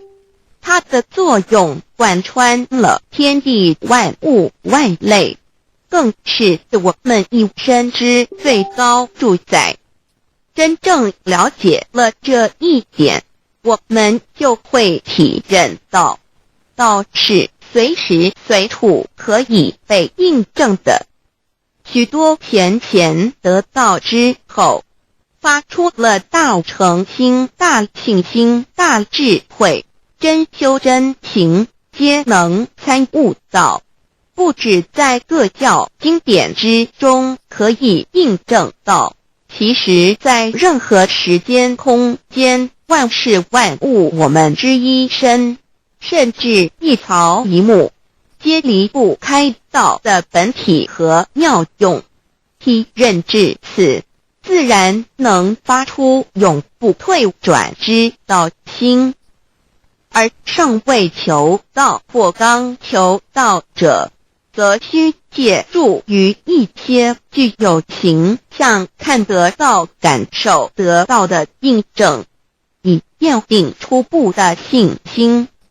依任何人，只要有求道，经过身淡天命之名师点开玄关正门，传授三宝者，无论其功德高深为末，死后皆是身软如棉，面色如生，灵性由正门归天，东不品湿，下不腐臭，甚有多至数日不变，一腔满志者。目前的科技文明和医学知识还未进步到足以解释这种现象，但却无法否认个事实的存在。这种现象虽曾出现在某些宗教中，但极其罕见而珍贵，而求道之人除信道不笃于反道败德者，不敢定论外，其余则比比皆是。肉身既显似瑞香，足可证其灵性已登善境，当无疑问。二人虽为万物之灵，其实是很脆弱的。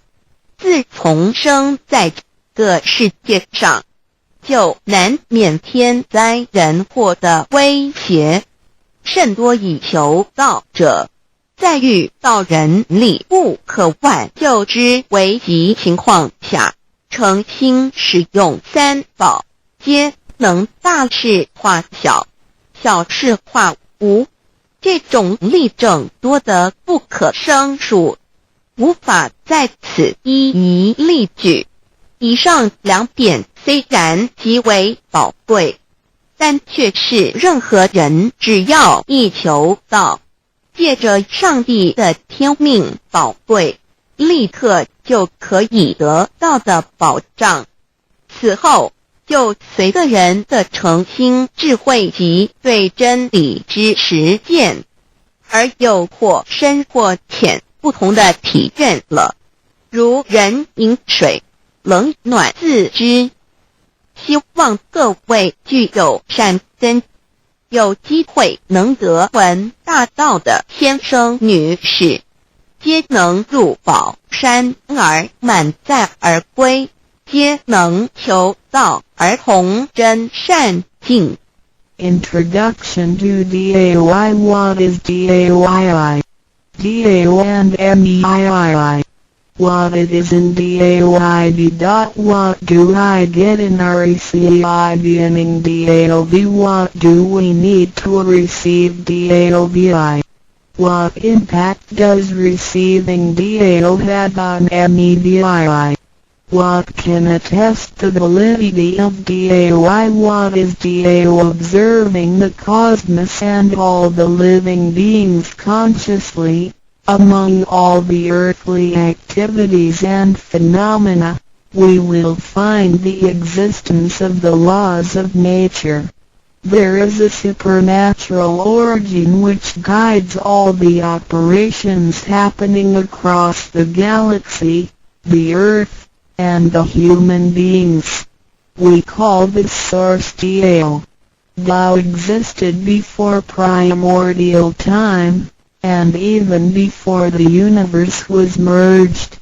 It is the origin of the world, and it thereafter nurtures all the creatures and beings. Since it is unchangeable and does not evolve with time, it is the ultimate truth. It is what all saints and sages throughout human history had been searching for. The essence of Tao is the foundation of nature. The law or the power that existed before the universe was formed is beyond description, because there were no civilizations nor creatures, let alone languages. Since it cannot be applied any name, we simply call it Tao. After the world was merged, along with the mutations of the universe, we see the harmonious actions as exhibited in seasonal changes, rhythms of time and tide, and the balance of the ecosystem. We also find some conformity of human nature across various cultures. These prove the laws of nature. This is the extension of that original Tao when it is substantiated and materialized. It merged into everything that is with and within us. Now that we know Tao is present universally and yet difficult to be recognized, there had been prophets and preachers trying to make us know and understand the origin and the truth of life through various teachings and literature since the beginning of civilization. They were scattered around the world throughout history. As a result, great commandments were taught to disciples and goodness and badness were differentiated. These teachings varied, based on differences in culture, background, timing and the level of each individual's comprehension. However, they all tried to express and transmit to their descendants this Creator and Chief of the universe. It is God, or what we call Tao. As we get to know it more and more, we will realize that the essence of Tao and its effect covers every existence without any exceptions. Tao is actually the headwaters of all religions. It embraces the essence of all the preaching and teachings, and yet, it is superior to the system of belief. It is the nature, the universe itself. Tao or God represents the highest authority and power of nature. It is also the headstream and superior to all. It is the unchangeable principle. Understanding Tao allows us not only to discover the center of all religious belief, but also to communicate with the origin and the highest power of nature. We will then be able to relate ourselves to the truth of the universe. To probe further, Tao existed before the formation of all, yet it was not anterior, which means that the creation was embedded in it. Tao emerges into the creation, yet is not posterior, which means that it is not thereafter limited. Among those created, however large, they can be measured, however small, they can be detected. It is only Tao that cannot be measured of its immensity nor detected of its existence. Therefore, it is larger than the largest and leaves nothing excluded, and yet it can be smaller than the smallest and leaves nothing not penetrated. It is ubiquitous. It merges into and governs all. It is in charge of the space, the earth, human beings, all the creatures, and all existences. It penetrates and regulates the entire universe. It is the source of all the scriptures, sutras, as well as dharmas. It encompasses all the religions, and it is what makes one a Buddha or a saint. It is the single chief of all. And, above all, it is in charge of each individual too. It is the Divine Self. This is the true meaning of Tao. We should get to know it this way and rediscover our own invaluable treasure. So, to practice Tao is to revive one's own conscience as well as everyone else's and to act upon it accordingly. Then, all people can be of one spirit, all nations can be in peace like a family, and the great harmony will come true. How precious Tao is! Tao and me. The significance of Tao is in its immensity and ubiquity. Its mightiness guides the universe to carry on with changing seasons and evolving creatures. The countless aspects of the natural phenomena seem so capricious and yet really in order and in cycles. This almighty being also resides in each of us. It is the Divine Self, the natural quality of a person. It enables us to see, to feel, to taste, to hear, and to move without learning. While we research the ultimate truth in the universe, we should turn in upon and see into ourselves to discover that Divine Self. We will find the rules that govern the universe also comply with the way we are. Tao is not something too far to reach, nor too mysterious to comprehend. It is nothing particular, but has to do with our daily lives. We cannot do without it. Every movement we make, in order to see, to touch, to feel and to think, is associated with Tao. Consider how many wonders are hidden in our body, how delicately our physical functions are carried out. For example, when we shake hands, the components involved would include the coordination of joints and muscles, the chemical reactions of energy, the transmission of information through nerve systems, and the actions occurring in our brain such as issuing orders, making judgments and analyzing situations. Even with the most advanced technology and the highest level of knowledge we have developed today, we cannot completely reconstruct such a function. Yet the ability to perform such a simple movement is there for all individuals, regardless of the level of a person's knowledge and his/her being a grown-up or a baby, a scholar or an illiterate. These are the kind of abilities we come equipped with naturally, without learning and being taught. It sits within us and is in charge of all. It is Tao, never diminishes nor inflates. Worldly knowledge acquired through learning can be forgotten. A gymnast can abandon his/her techniques and a musician can lose his/her skills without practicing. The essence of Tao and its extension are always in charge of the macro-universe, the nature, and the micro-universe, the human being as self. We are associated with it unconsciously since the first day.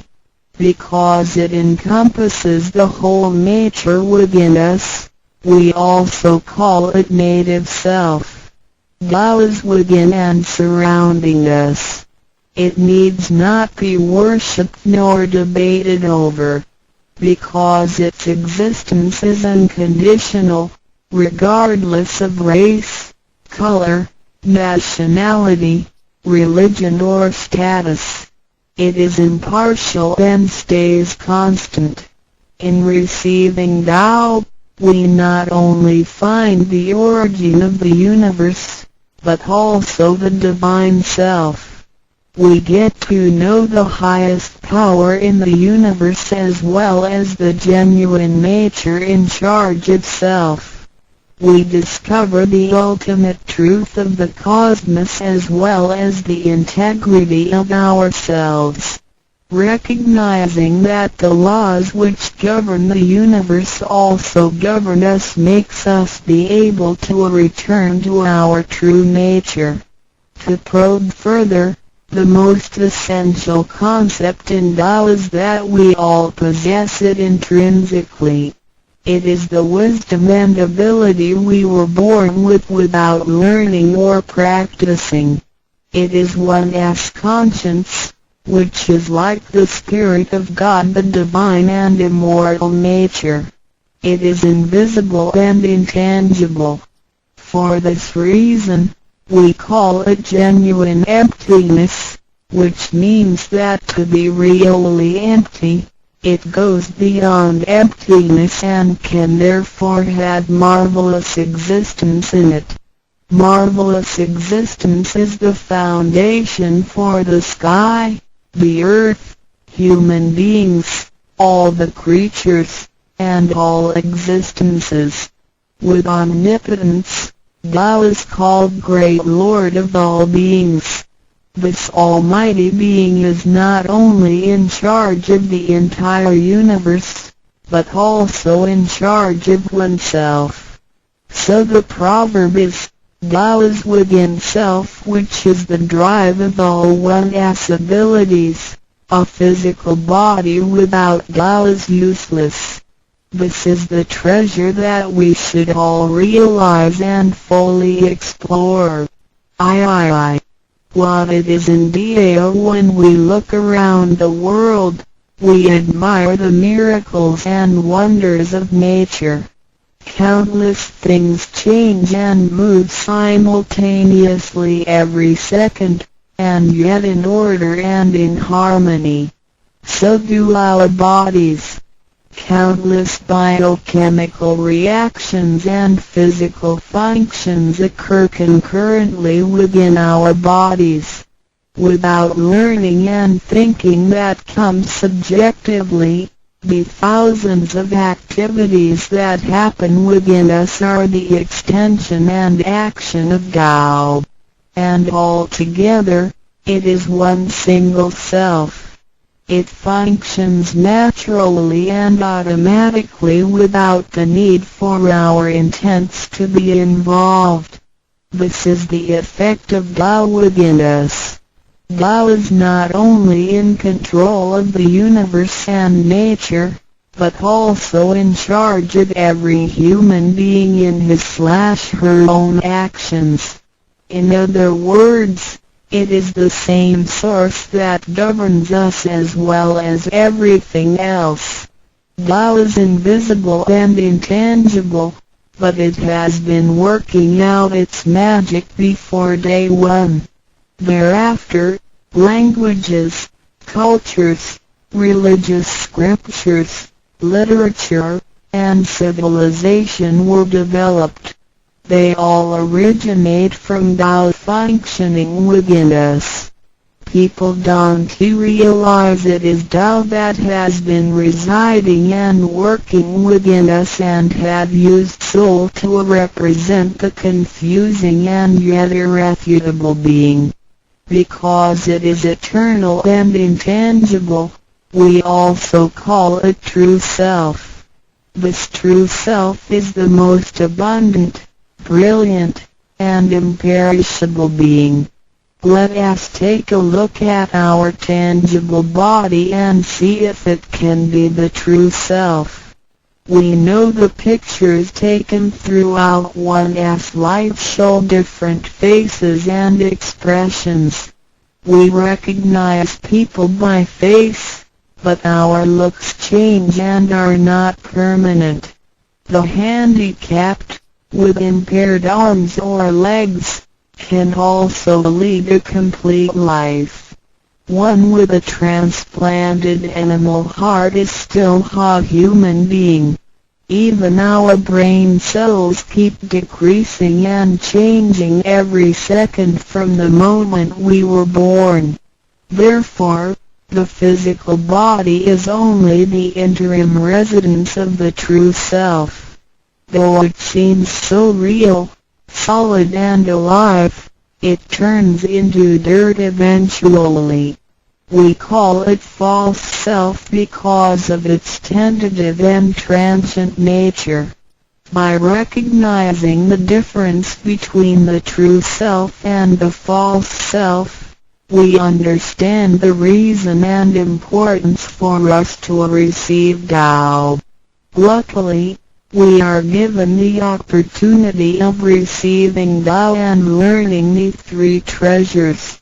The three treasures are straightforward yet profound. The meaning and details of them will be illustrated through the rite of receiving Tao. Here, we only discuss two issues. First, by receiving Tao, the true self gets plucked out. It leads to our conscience. Upon the time when material pursuance surpasses spiritual seeking, giving up the true self only makes us a walking corpse. In order to fulfill and satisfy the sensational desires of the false self, we may commit wrongdoings and harm others, eventually creating troubles for ourselves. Our inner conscience is identified and enlightened by receiving Tao. Thus, the body gets to work with the spirit in a mutually beneficial and harmonious way, making our lives joyful and meaningful. Second, by receiving Tao, the front door or main gate of our bodies gets opened. It leads us to conscience, mercy and wisdom. When we leave a house, we leave through the front door. If the front door is locked, we may have to leave through the back door, or even by breaking the window or jumping off the balcony. We may fall and get hurt by doing so. Our body is like a house, and our soul is the master who lives in the house. One day, when the body is aged and depleted and the soul has to leave, we can imagine its horror if it cannot leave through the correct exit. This is the pain and discomfort human beings experience at the coming of death and after death. As we know, for most people, when they are dying, their body shows stiffness, and signs of helplessness and confusion. After we receive Tao, the door of life and death will be opened. being able to receive Tao and the three treasures while having the door to heaven opened, we had the opportunity to recognize the true self and the Tao that dwells within us.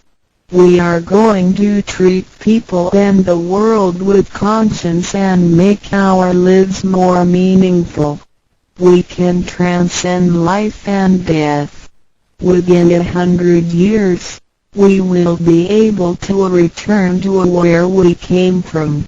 Therefore, the heavenly Tao is also the way to return back to heaven. To probe further, the enlightenment of Tao is superior to studying thousands of sutras. This is the value of Tao. The enlightenment of Tao opens the main gate, the front door, which is the entrance to heaven.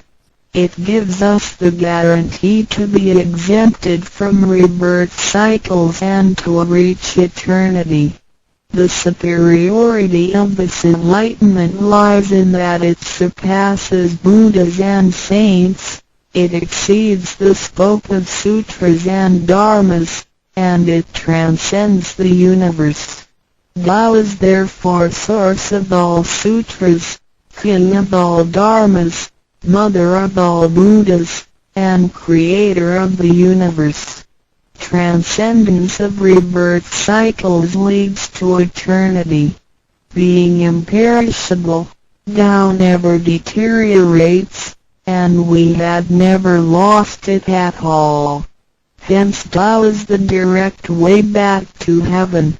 What do I get in RECI beginning DAO? As mentioned earlier, by receiving Tao, we act upon our conscience, gain more wisdom, and find the door to heaven.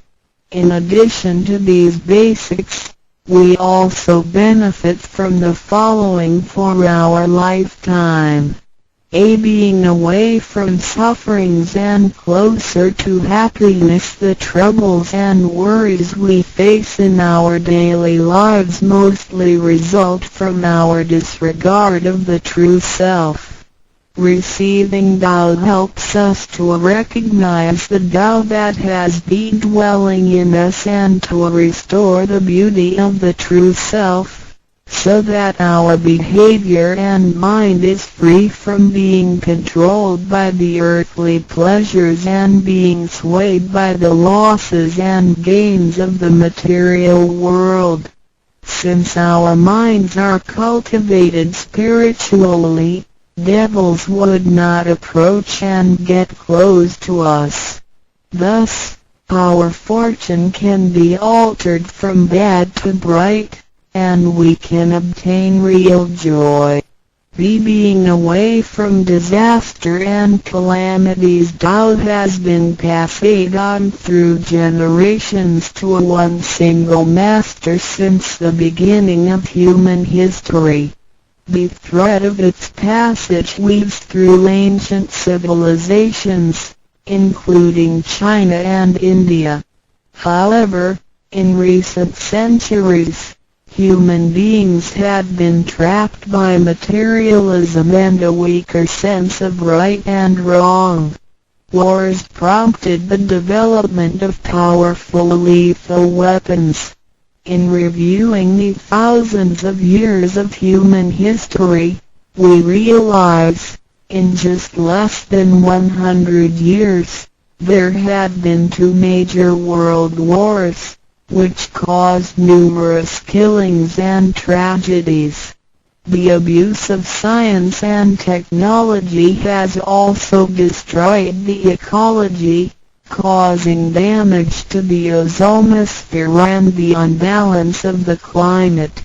The corruption of human beings' minds has called the natural disasters to come. The human has created calamity. God, with His mercy, makes Tao available to everybody in order to save good people. After we receive Tao, with the true meaning of Tao in mind, we will be conscientious. We can use the three treasures whenever something dangerous and uncontrollable happens to us. We will be able to get away from bad encounters. This is a confessed fact. See Transcending Life and Death. Life is a mixture of happiness and bitterness. Throughout the journey of life, we experience birth, growth, aging, illness, and death. Joys are momentary and wealth is here today and gone tomorrow. Rather than seeking the pleasure of material life, the wise make full use of their lifetime searching the true meaning of life and eternity. In old times, doubt could only be received after harsh self-cultivation. Among the hermits looking for the master in order to receive Tao, only very few could obtain it. Whereas in this century, Tao is allowed to be spread and transmitted through the authorized masters to the truth seekers. The master points out the main gate of life and death, assuring the completeness of our true self. With the true self as our guide, which keeps us away from evil and greed, it helps us think, speak, and act in accordance with our conscience and intuition. Death then becomes the return of our soul to the eternal and peaceful home where we came from. Thus, we will have lasting joy. The achieving sacred beings, the enlightenment of Tao, which reveals the true self, is like the planting of the seed of righteousness and integrity. Through self-cultivation and self-improvement, the nurturing of wisdom, kindness, and purity, it will blossom and produce the fruit of sacred mind and eternal life.